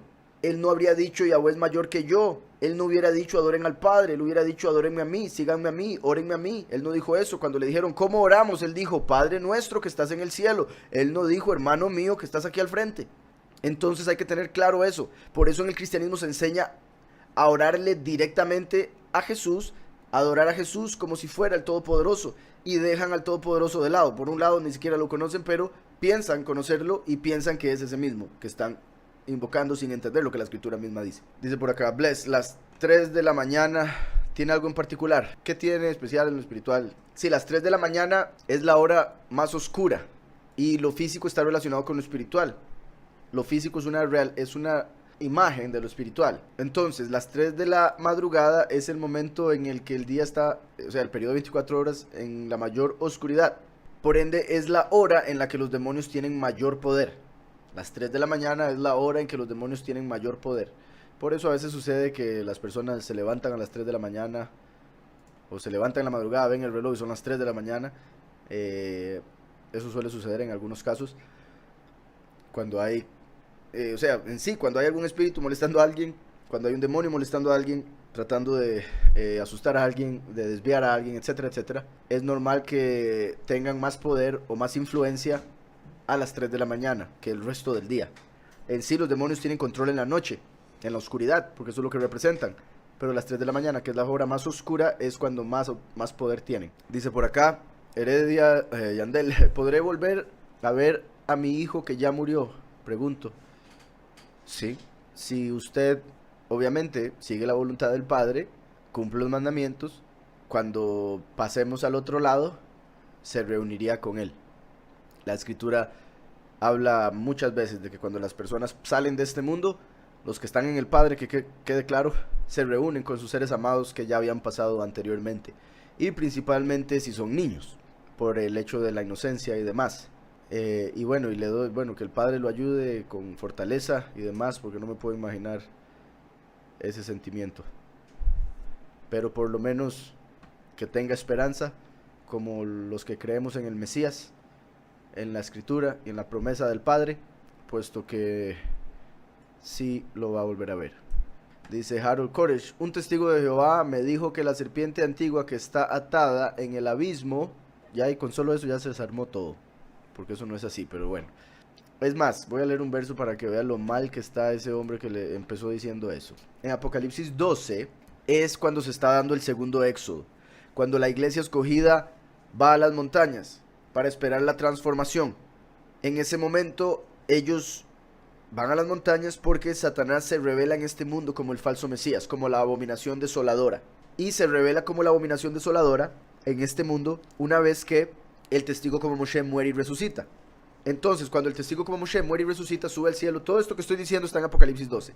Sube al cielo y se le da autoridad para sacar a Satanás del cielo. Y dice el verso 9 de Apocalipsis 12. Y fue lanzado fuera el gran dragón. ¿Fue lanzado fuera de dónde? Del cielo donde está, el segundo cielo, porque es el poderoso de este mundo, el poderoso del aire. Dice, y fue lanzado fuera el gran dragón, la serpiente antigua, que se llama Diablo y Satanás, el cual engaña al mundo entero. Fue arrojado a la tierra, o sea que viene de arriba, viene del cielo y está por entrar a la tierra. El abismo está dentro de la tierra, el abismo está bajo la tierra. Entonces, dice, fue arrojado a la tierra y sus ángeles fueron arrojados con él. Esto pasa en Apocalipsis 12, cuando Lucifer es echado del cielo segundo, tirado a la tierra, y él se presenta como si fuese el Mesías, y el mundo le acepta como tal. Él es la serpiente antigua, fue Lucifer el que hizo que Eva tomara del fruto. Si nosotros vamos a Apocalipsis 9, dice el verso 1, el quinto ángel tocó la trompeta y vio una estrella que cayó del cielo a la tierra, y se le dio la llave del pozo del abismo. El pozo del abismo es un pozo, es un hueco dentro de la tierra. Abrió el pozo del abismo, y del pozo subió humo como humo de un gran horno, y el sol y el aire se oscurecieron por el humo del pozo. Y continúa hablando cuando vamos más adelante. En el verso 11 dice, sobre ellos tienen como rey al ángel del abismo, el ángel del abismo, cuyo nombre en hebreo es Abadón y en griego Apolión. No es Lucifer, no es el dragón que cae del cielo en Apocalipsis 12, no es la serpiente antigua. La serpiente antigua es Lucifer y Abadón es Azazel, el ángel que cayó en el tiempo de Noé, en el tiempo de Hanoc. Entonces, como ya he dicho, hay 3 Satán. Así como el Todopoderoso se revela a través del primero y el último, el enemigo Samael es el primer Satán, Lucifer es el segundo Satán, Azazel es el tercer Satán. Satán quiere decir enemigo. No hay solo un Satán, hay varios enemigos, 3 en particular que tienen bajo su mando ángeles caídos, espíritus malignos y demonios. Samael está sobre los demonios, Lucifer sobre los ángeles caídos Azazel sobre los espíritus malignos. Entonces, en capítulo 9 de Apocalipsis vemos que se abre el abismo y sale Abadón del hueco debajo de la tierra. En Apocalipsis 12 vemos a la serpiente antigua cayendo a la tierra del cielo. Entonces, son dos entidades diferentes, pero voy a leer lo que me estaba diciendo porque ni siquiera leí toda la pregunta. Un testigo de Jehová me dijo que la serpiente antigua que está atada en el abismo de la que se habla en Apocalipsis, en alusión a Hasatán, ya fue desatada en 1914 y ya está acechando a la humanidad. Y ya está acechando a la humanidad desde ese tiempo. ¿Qué tan cierto es? Como ya expliqué, está muy equivocado, ni siquiera entienden quién es quién. Me gustaría saber a qué se refiere, por qué 1914. ¿Cuál fue el argumento para dar ese año en particular? ¿Qué pasó en 1914 que para él fue la salida de Abadón, del abismo? Eso no ha pasado todavía porque, como acabamos de leer en Apocalipsis 9, sucede en la quinta trompeta. La quinta trompeta sucede en el séptimo sello, porque los últimos 7 años se dividen en 3 años y medio y 3 años y medio. 7 años se dividen en 3 años y medio y 3 años y medio. El fin de los tiempos va a pasar en un periodo de 7 años. Y los primeros 3 años y medio se dan los sellos. Los últimos 3 años y medio se dan las plagas postreras. Las trompetas se dan durante el último de los sellos. Entonces, al final de los primeros 3 años y medio, van a empezar a sonar las trompetas. O sea, la quinta trompeta, que es cuando se abre el abismo, va a suceder durante el séptimo sello, al final de los primeros 3 años y medio de los últimos 7 años de la historia, los cuales aún no han empezado. Quizá empiecen el otro año. Ha estado pasando tanta cosa que yo no me sorprendería si todo empieza el próximo año. La verdad no me sorprendería en lo absoluto, pero hasta el momento prefiero evitar decir que de fijo va a empezar. Pero sin duda han estado pasando demasiadas cosas que ya casi que es hora de que empiece. Entonces, si el final de los tiempos no ha empezado, y con eso me refiero a los últimos 7 años, obviamente ya estamos en el final de los tiempos, pero no estamos aún en esos últimos 7 años, esa última recta, como se podría decir. Si no hemos empezado el primer sello, que es la prédica de los 2 testigos, si no se ha empezado eso, ¿cómo van a inventar los testigos de Jehová que ya se dio la quinta trompeta? Es imposible, imposible, por muchas razones. Vamos a ver, dice Randall Koresh, ¿qué sabe de la hermana de Venezuela, Cecilia? Ay, mi hermano, vieras que no mucho, pero sé que ahora ya escribió, ¿verdad? Ya mandó un mensaje, bendito sea Yahweh, me alegra muchísimo porque sí nos tenía preocupados. En sí, en el sentido de que no nos había escrito, y normalmente sí se mantiene muy en comunicación, pero también se entiende que por lo que sucedió por allá, tal vez la comunicación no era posible, tal vez la internet estaba mal, pero como escribió, doy por un hecho que está bien, le pido al Padre que así sea, porque en fe sé que está protegida, pero espero, por supuesto, que Carolina, Cecilia y demás personas que estén en Venezuela, que sean parte de la congregación, que sean parte de los siervos de Yahweh, que Yahweh los proteja en todo momento y que nada de lo que sucedió vaya a suceder en cualquier momento futuro vaya a afectar a los escogidos, así como por supuesto donde sea que se encuentren, igual nosotros aquí en Costa Rica o donde sea que estén, los escogidos Yahweh los va a proteger. Dice, llevémosle en oración a ella y a toda la familia, en particular a su mamá y por todos los escogidos en Venezuela. Así es, mi hermano Samuel. Dice por acá Rafael, buenas, ahora que escuché lo que usted dijo del alma gemela, ¿qué de cierto hay que cada persona tiene un alma gemela? Algunos hablan de un hilo espiritual que está sujeto de un extremo del hombre y al otro extremo de la mujer, y ese hilo une lo que llaman almas gemelas. ¿Podrían responder a eso, por favor? Eso del hilo, en realidad no lo he escuchado nunca. Sí he escuchado de un hilo cuando se hacen los viajes astrales, un hilo como del alma que se conecta con el cuerpo, como un hilo metálico, pero también he oído de historias como hilos o cables que bajan para traer la bendición a cada persona. Cuando se da el mal de ojo, lo que se hace es que ese hilo o ese cable para traer la bendición se desvía hacia la persona que tiene la envidia y demás, para ella empezar a recibir lo que estaba uno recibiendo. Entonces, si hay historias o enseñanzas en las que se menciona algo similar a lo que dijo, pero en este caso con almas gemelas no lo he escuchado. En el judaísmo sí se habla de almas gemelas, o sea, sí se habla de que cada hombre tiene una mujer en el mundo que es perfecta para él, o cada mujer obviamente tiene un hombre en el mundo que es perfecto para ella. Sin embargo, obviamente los pecados del hombre hacen que no puedan ver aquello que es perfecto para ellos y que terminen con aquello que no era para ellos en algunos casos, pero obviamente cuando uno está con el Padre, Yahweh se encarga de que uno llegue a estar con la persona que tiene que estar, por un lado. Por otro lado también Yahweh puede permitir que uno pase por algunas pruebas o pase por relaciones para que aprenda algo necesario, ya sea para quedarse solo, porque quizás eso sea lo que el Padre quiera, un eunuco espiritual, una persona que se hizo eunuco por el Padre para llevar el ministerio, o para que pueda llegar a tener una relación con la persona que tenía que ser al haber aprendido con los errores del pasado. Obviamente uno no debería hacer todo lo que hace hoy en día la gente de buscar novio y buscar tener relaciones sexuales para buscar a la persona que quiere a través de la relación sexual, puesto que eso va a traer muchísimos problemas. Deberíamos siempre ir según la escritura, según los mandamientos del Padre, pero tomando en cuenta que vivimos en un mundo de pecado y como está ahorita, es que menciono eso. Todos los errores que hemos cometido en el pasado, Yahweh los usa para ayudarnos a avanzar. Ahora, como le digo, en el judaísmo sí se menciona lo del alma gemela. La forma en que yo lo diría es, o sea, sí considero que sea posible lo del alma gemela. Se dice de hecho en lo que respecta a la reencarnación que a veces el Todopoderoso manda la pareja a reencarnar y se encarga de que vuelvan a estar juntos en otra vida, entonces que se vuelvan a conocer y todo eso. Pero obviamente no todo el mundo tendría una pareja, porque repito, hay quienes se hacen eunucos por el Padre, o sea, deciden estar solos para cumplir la misión. Y en ese caso ese sería el plan que Yahweh tenía con ellos, y hay que entender entonces que en sí, por decirlo de alguna manera, el matrimonio no es para todos. Y para aquellos, para quienes sí es el matrimonio, sería porque Yahweh tiene a alguien para ellos y puso ese deseo en su corazón y esa conexión con esa otra parte de su alma.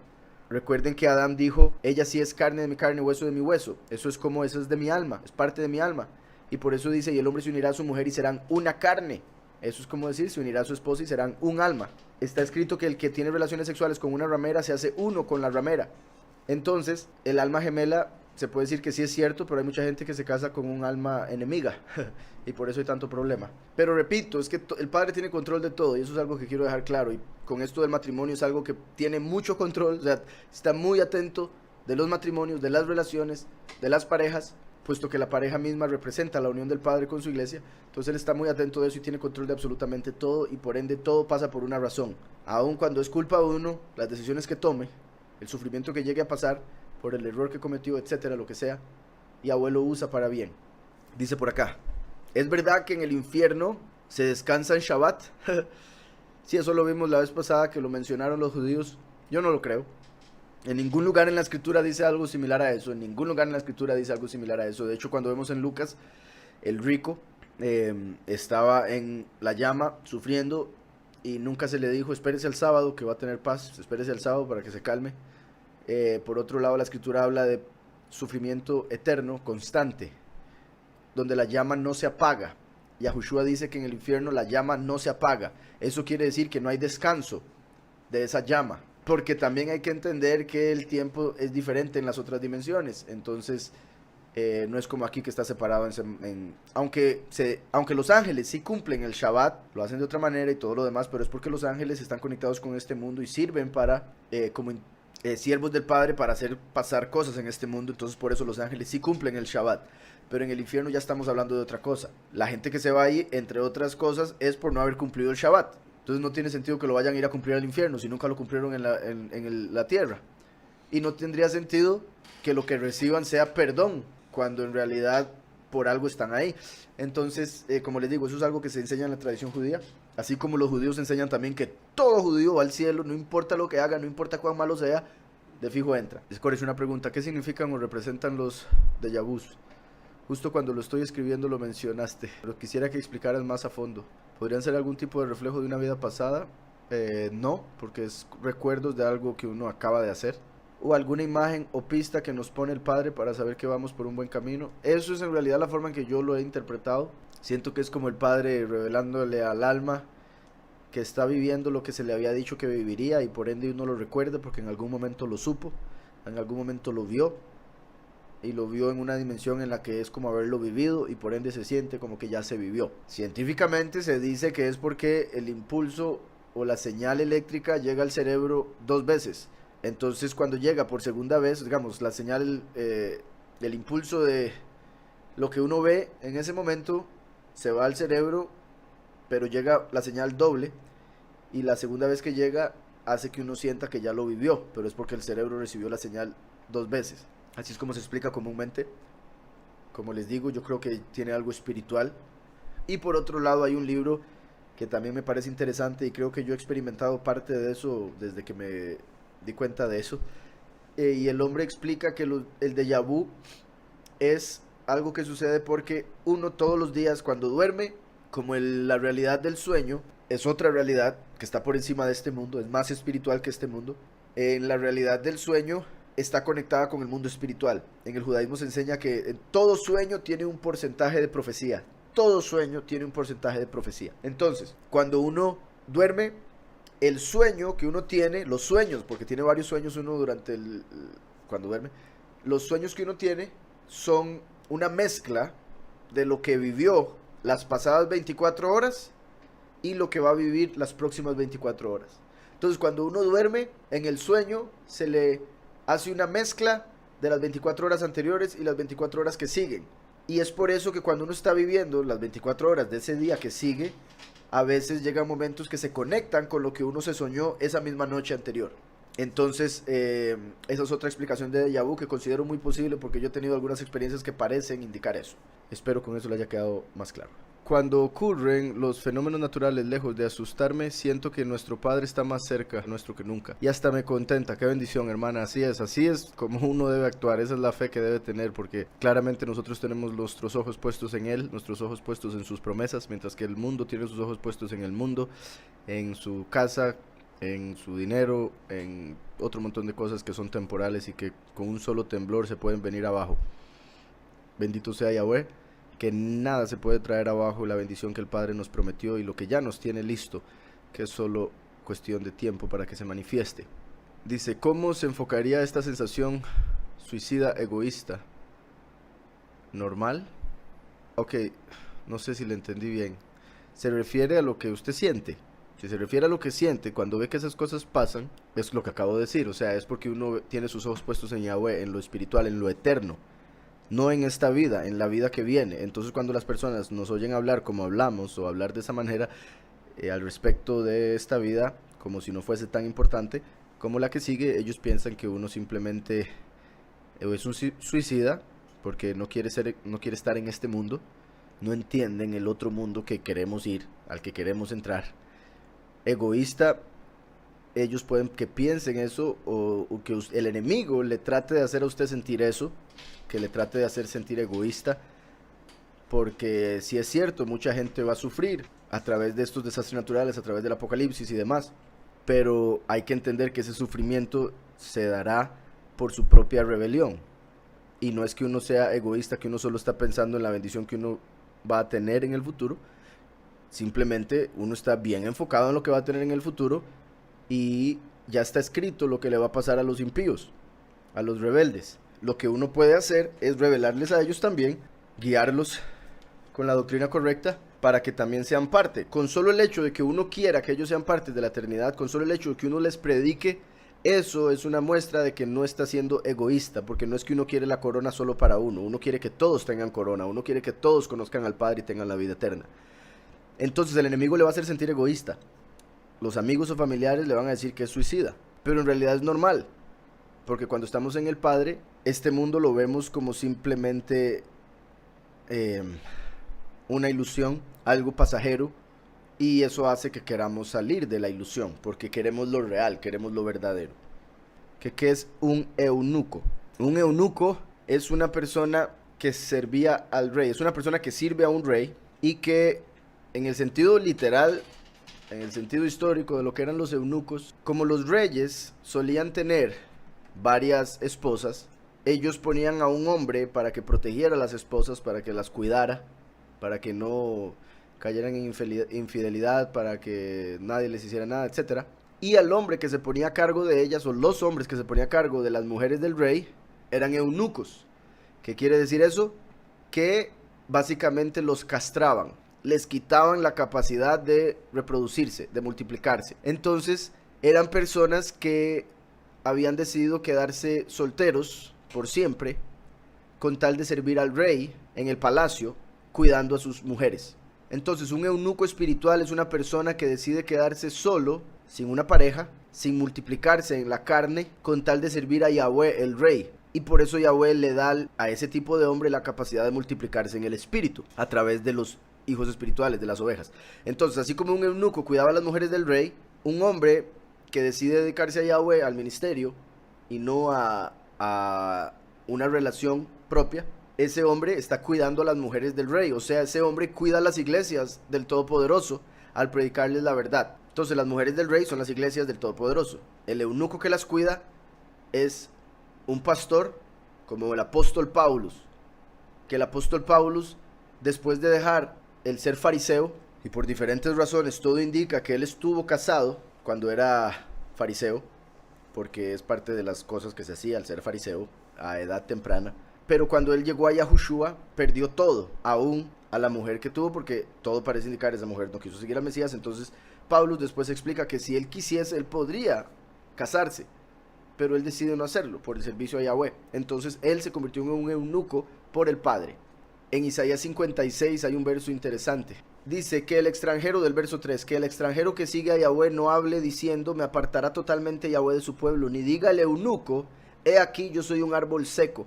Entonces el eunuco, que no diga que es un árbol seco porque no tiene la capacidad de tener hijos físicos, porque espiritualmente sí tiene la capacidad de tener muchos hijos que van a ser su familia en la vida eterna. Dice, porque así dijo Yahweh a los eunucos que guardan mi Shabbat, que escojan lo que yo quiero y abracen mi pacto. Yo les daré un lugar en mi casa y dentro de mis muros. Oigan esto. Y un nombre mejor que el de hijos e hijas. Un nombre mejor que el de hijos e hijas. Eso es sorprendente. Y lo que está dando a entender, entre otras cosas, es que se le va a dar el nombre de padre. Un nombre que sería imposible para un eunuco físico. Sería imposible tener el título de padre en este mundo, porque ya no tiene la capacidad de tener hijos. Pero en la vida eterna, por ser eunuco en esta vida, alejarse del pecado sexual, entonces va a recibir hijos, y por ende va a recibir el nombre de padre, porque tuvo hijos espirituales en esta vida. En el otro mundo va a ser padre, no va a ser solo un hijo de Yahweh, va a ser un padre de muchos hijos de Yahweh. Como también parece ser el caso del último, el testigo como Moshe. Porque recuerden que el testigo como Moshe es representado por Paulus. Entonces el hecho de que Paulus decidió quedarse solo indicaría que el último, igual que Paulus, pasa por diferentes situaciones que llega a decidir quedarse solo. Por ende, hacerse eunuco por el reino, hacerse eunuco por el Padre. La Escritura también dice que hay tres tipos de eunucos. Los que nacen eunucos, o sea, los hombres que nacen sin la capacidad de reproducirse, no tienen la fertilidad de los otros hombres. Entonces hay hombres que nacen sin la capacidad de reproducirse, eso es un eunuco desde que nace. Hay otros que se hacen eunucos para trabajar para un rey, entonces los castran. Y hay otros que se hacen eunucos para el Padre, por ende que son eunucos espirituales, no carnales. Entonces hay tres tipos de eunucos que se mencionan en la Escritura.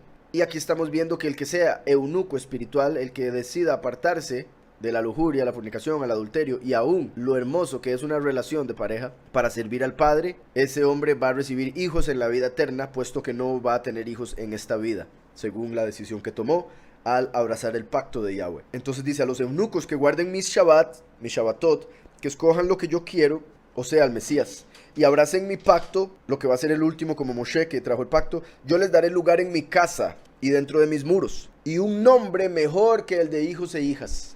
Les daré un nombre permanente que nunca será olvidado. Vamos a ver, dice, hola, siempre lo escucho. Por favor, explicar Mateo 12:31 al 32. Dice, por tanto os digo, todo pecado y blasfemia será perdonado a los hombres, mas la blasfemia contra el Espíritu no le será perdonada. A cualquiera que dijere alguna palabra contra el Hijo del Hombre le será perdonado. Pero al que hable contra la Ruach HaKodesh, contra el Espíritu apartado, no le será perdonado, ni en este siglo ni en el venidero. La blasfemia en contra del Espíritu. La blasfemia en contra del Espíritu es el único pecado imperdonable. La blasfemia en contra del Espíritu es el único pecado imperdonable. Hay algo que vemos en la Escritura, y de hecho cuando uno ya lo entiende se ve claramente, pero por lo que nos han enseñado el cristianismo no se entiende hasta que uno se aleja de la mentira que se da ahí. Por ejemplo, en el catolicismo adoran a María. La madre del Mesías se llama Miriam, por si algo. Ellos dicen que están adorando. Bueno, ellos dicen que no la adoran, pero es claro, es obvio que sí la adoran. Y ni siquiera es a Miriam, la madre del Mesías, es a María, la reina del cielo. Ellos la llaman la reina del cielo, la reina de los ángeles.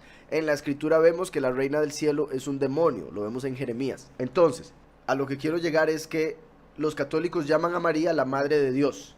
Y eso es una doctrina falsa, una doctrina de demonios. Por otro lado, en la escritura vemos que así como Yahweh es el Padre y Yahushua es el Hijo, si hay un Padre y hay un Hijo, tiene que haber una Madre. Y la Madre es la Ruach HaKodesh, es el Espíritu de Yahweh. Entonces, en pocas palabras, cuando Yahushua dice, si alguien blasfema en contra del Padre, le será perdonado. Si alguien blasfema en contra del Hijo, le será perdonado. Pero el que blasfeme en contra del Espíritu, nunca le será perdonado, ni en esta vida ni en la que viene. Es similar a como cuando un hombre dice, no se meta con mi mamá. Usted habla de mí, yo se lo perdono. Usted habla de mi papá, yo se lo perdono. Pero usted habla de mi madre y nunca se le va a perdonar. Y esto es para simplificarlo.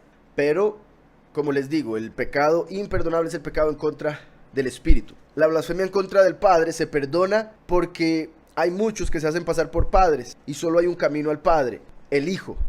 Entonces, por otro lado, hay muchos que dicen ser el Hijo, Mesías, falsos pastores, etc. Mientras que el espíritu de poder, el espíritu de bondad, el espíritu de amor, que es como la madre, es el espíritu a través del cual Yahweh hace todo en este mundo.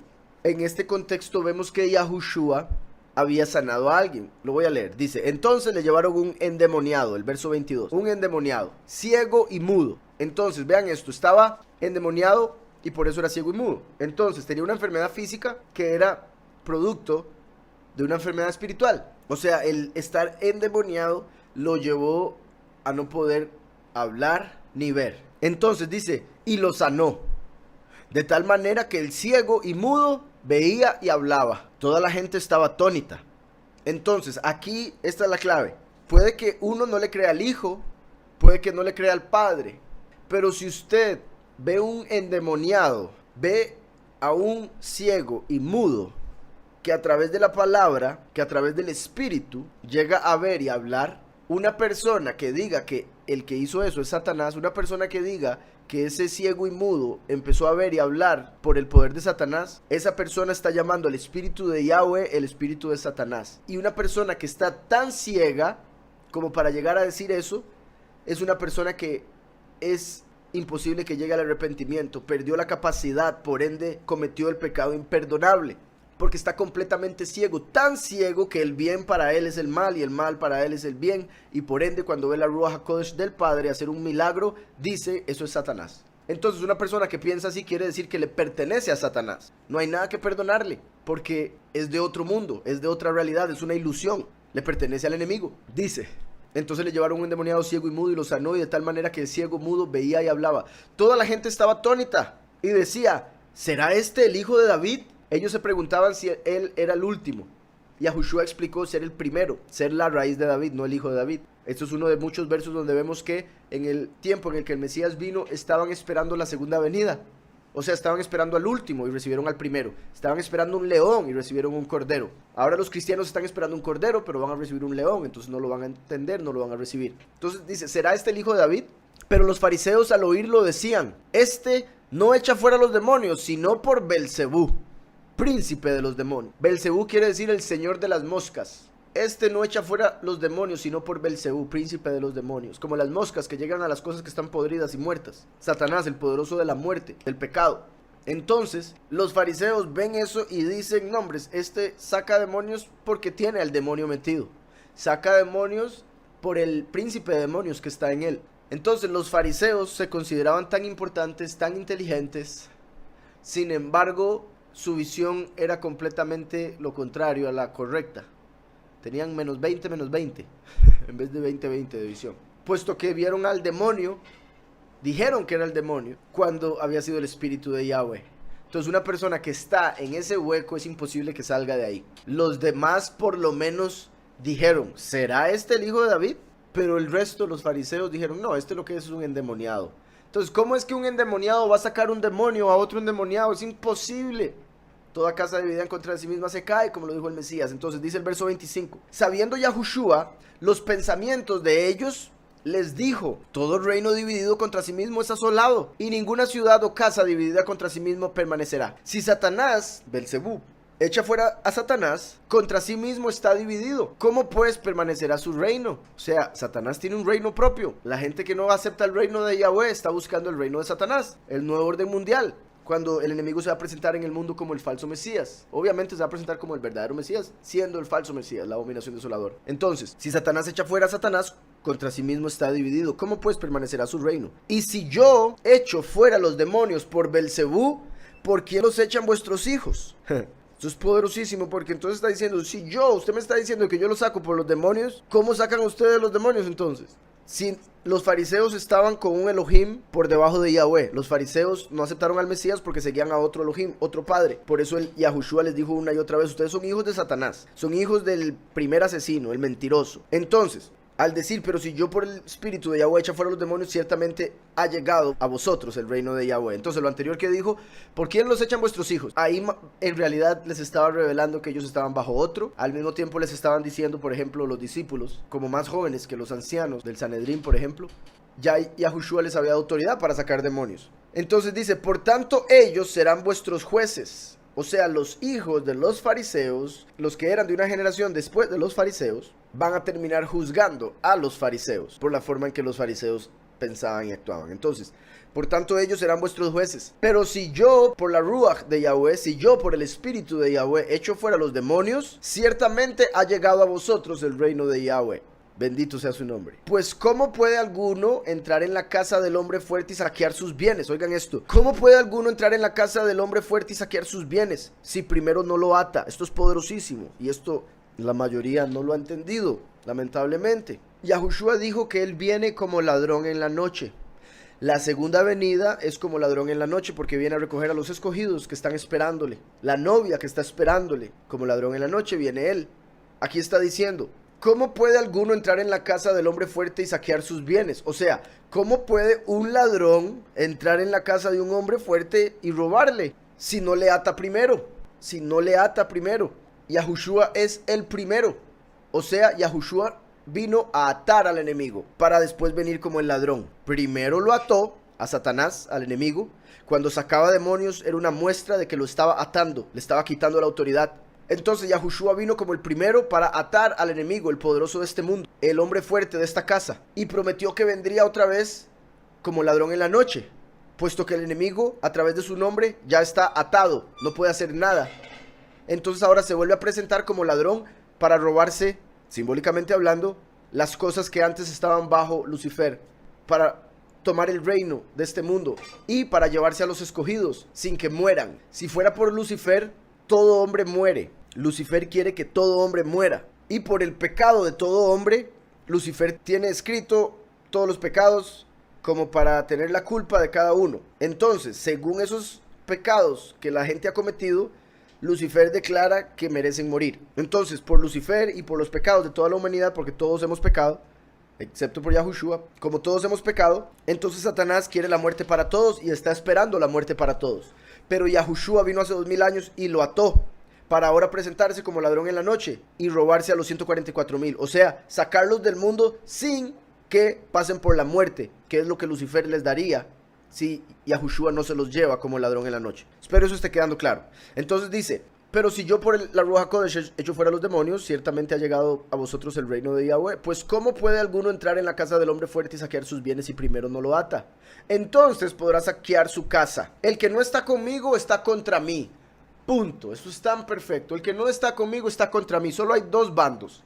¿Se está o no se está? Los que están en el medio van a morir y después ser juzgados. Los que son tibios van a ser vomitados. El que está, dice, el que no está conmigo está contra mí. Y el que conmigo no recoge, desparrama. Por tanto os digo, todo pecado y blasfemia será perdonado a los hombres, pero la blasfemia contra la Ruach no les será perdonada. Cualquiera que diga alguna palabra contra el Hijo del Hombre será perdonado. Pero el que hable contra la Ruach HaKodesh no será perdonado. Ni en este siglo ni en el venidero. Eso quiere decir que en lo que viene, en la vida eterna, todavía va a existir la posibilidad de salir de ese mundo perfecto. Y la única forma de que eso suceda es cometiendo una blasfemia en contra de la Ruach HaKodesh. Pero sí hay que dejar claro, si en este momento ese pecado en realidad no es tan, o sea, no es como que está a la mano de todos los hombres, en cierta forma, porque el Todopoderoso se les tiene que revelar de tal forma que ellos no tengan excusa, que no deberían tener duda. Pero sin embargo, si aún así dicen que ese milagro se hizo por el poder del enemigo, es una muestra de que cumplieron o cometieron el pecado imperdonable.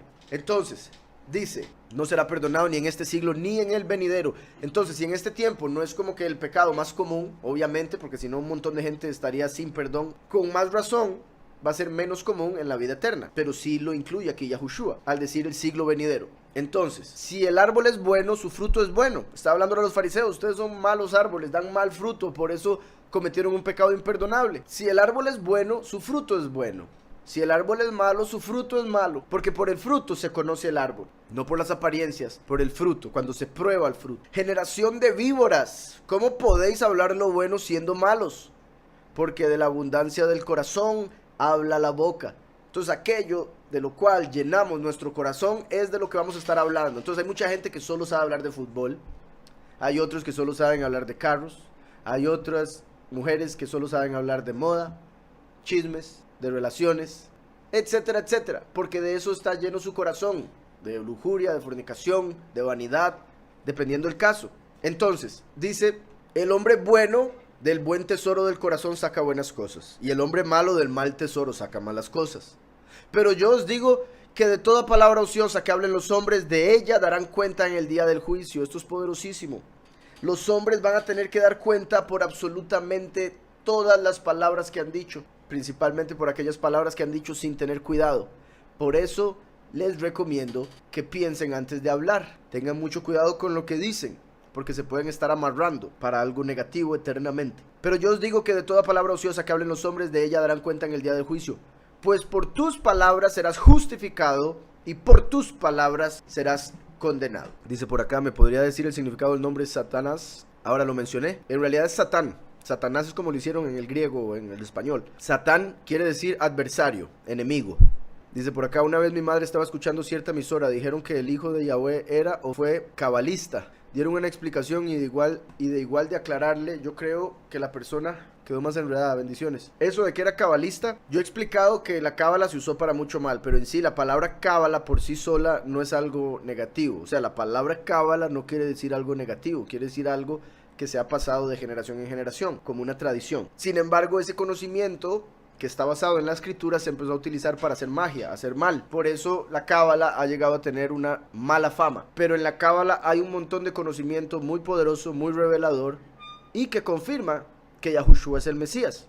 Yo he leído mucho, bueno, acerca de la cábala me refiero, y me he encontrado con muchas joyas que me han ayudado a entender muchas revelaciones de la escritura. Y repito, que confirman que el Mesías es Yahushua, a pesar de que los cabalistas de hoy en día no creen en el Mesías Yahushua. Lo cual me parece extraño, porque, o sea, con esta pregunta, porque si él hubiese sido cabalista, no dudo que los cabalistas creerían en él, porque serían del mismo equipo. Ahora, en el sentido del conocimiento que yo he adquirido de la cábala y que menciono y conecto con la escritura, estoy seguro, por supuesto, que Yahushua tenía todo ese conocimiento y más. Pero eso no quiere decir que haya que ponerle el título cabalista. La gente, aún hoy en día, quieren meter todo en una caja, quieren ponerle una etiqueta. Yahushua no puede ser puesto en una caja. Nada puede contener a aquel que creó todo lo que existe. Entonces, hay quienes lo llaman un esenio, aquí estamos viendo, otros lo llaman cabalista. Entonces lo que quieren es hacerlo parte de alguna específica rama o religión para darle fama a ese tipo de rama de conocimiento, como en este caso la cábala.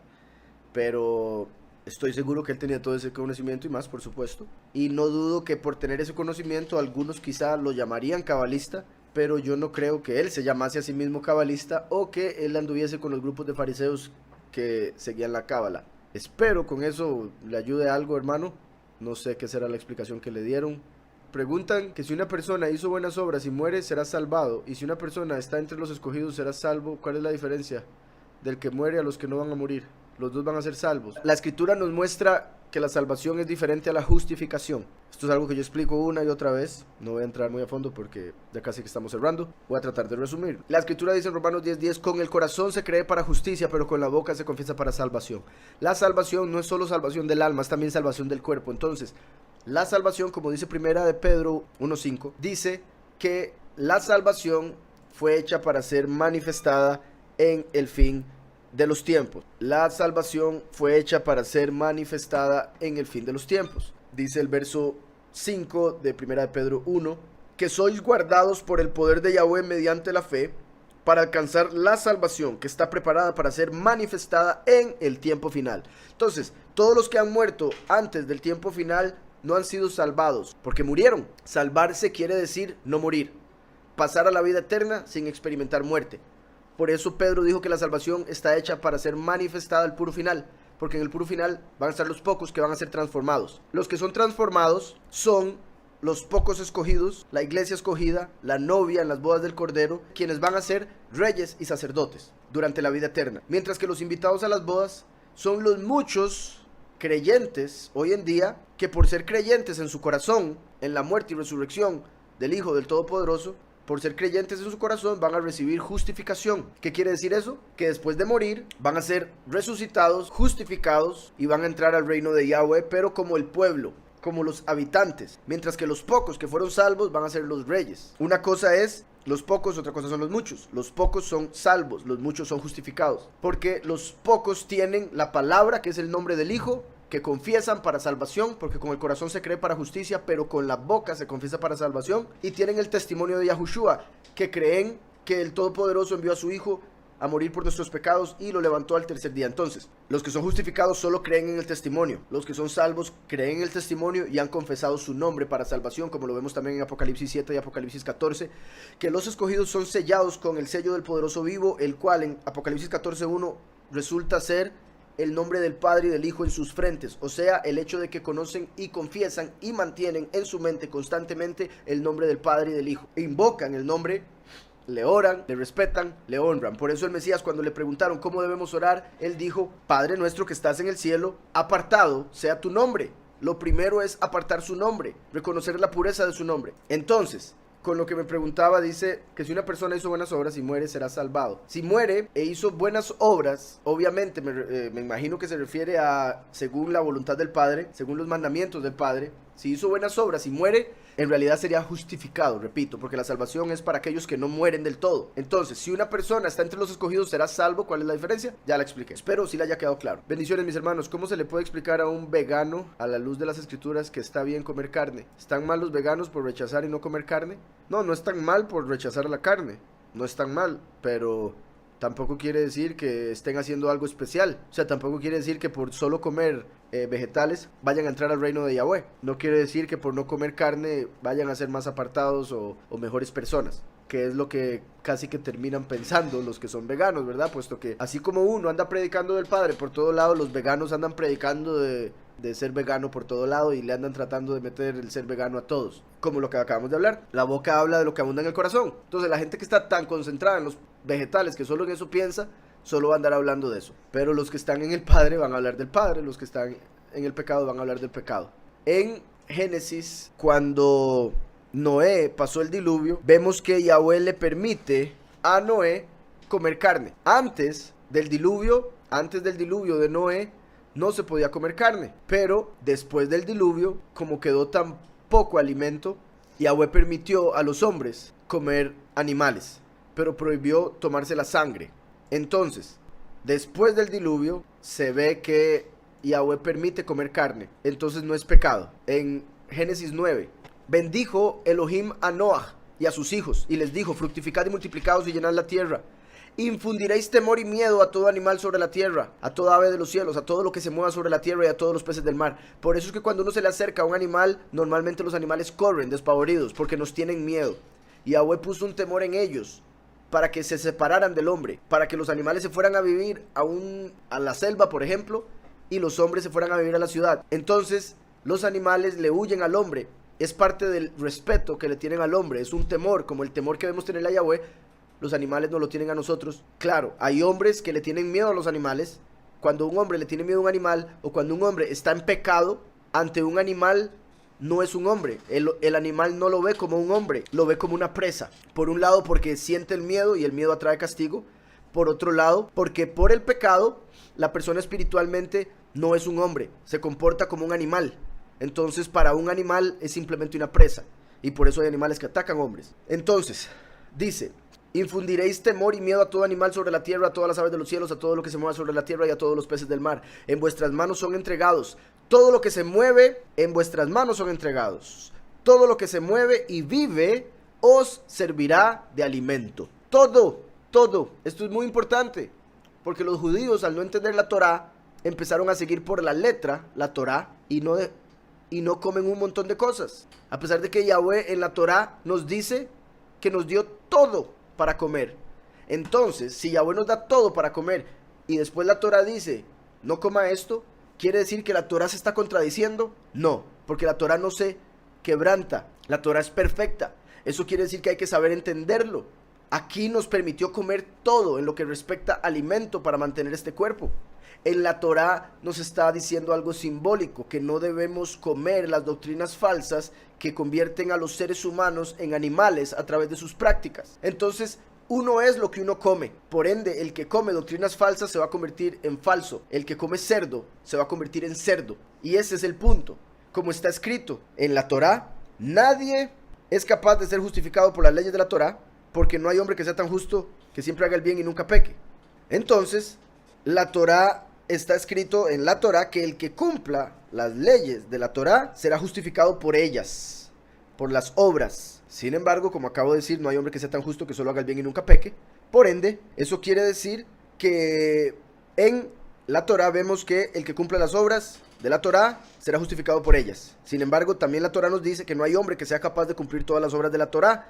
Por ende, eso quiere decir que todo el mundo estaría bajo condena, porque todos han roto al menos una ley. Con solo romper una ley de la Torá ya está condenado a muerte. Por eso el enemigo quiere que todos se mueran y está esperando que todos se mueran, y por eso Yahushua tuvo que venir a atarlo para poder llevarse a los escogidos sin que mueran. Entonces, a pesar de que la Torá dice que el hombre que cumpla las obras de la Torá será justificado por ellas, en la misma Torá, antes de que se diese la ley, está escrito que Abraham le creyó a Yahweh y su fe le fue tomada por justicia.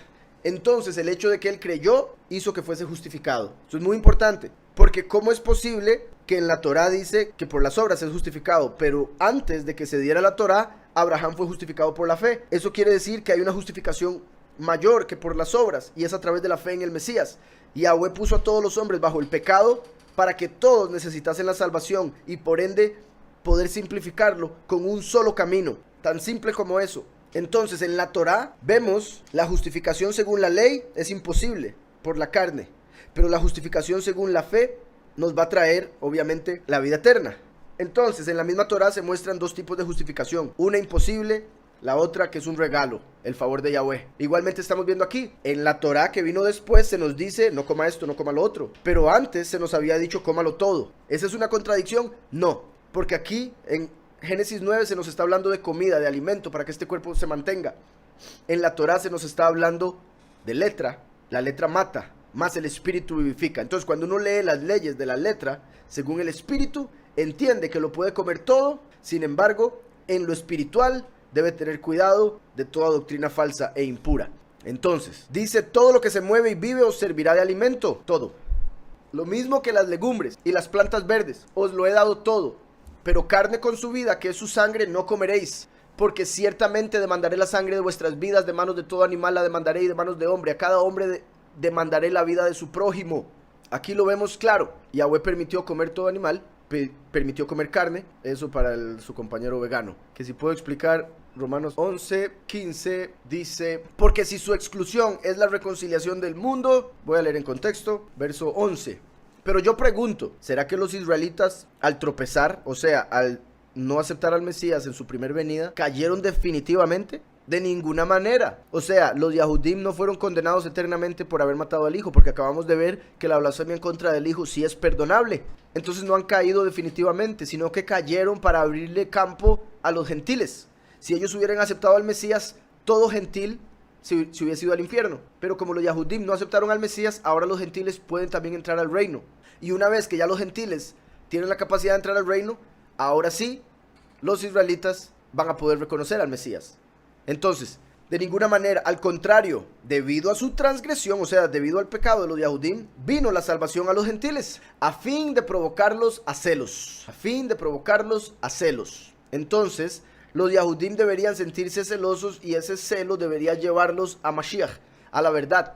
Pero normalmente lo que sienten de celos hace más bien que odien, que rechacen. También porque no entienden, obviamente, puesto que en el cristianismo no se enseña la verdadera doctrina. Y ellos comúnmente cuando piensan en el Mesías, piensan, o sea, en Yahushua, piensan en el cristianismo. Dice, a fin de provocarlos a celos.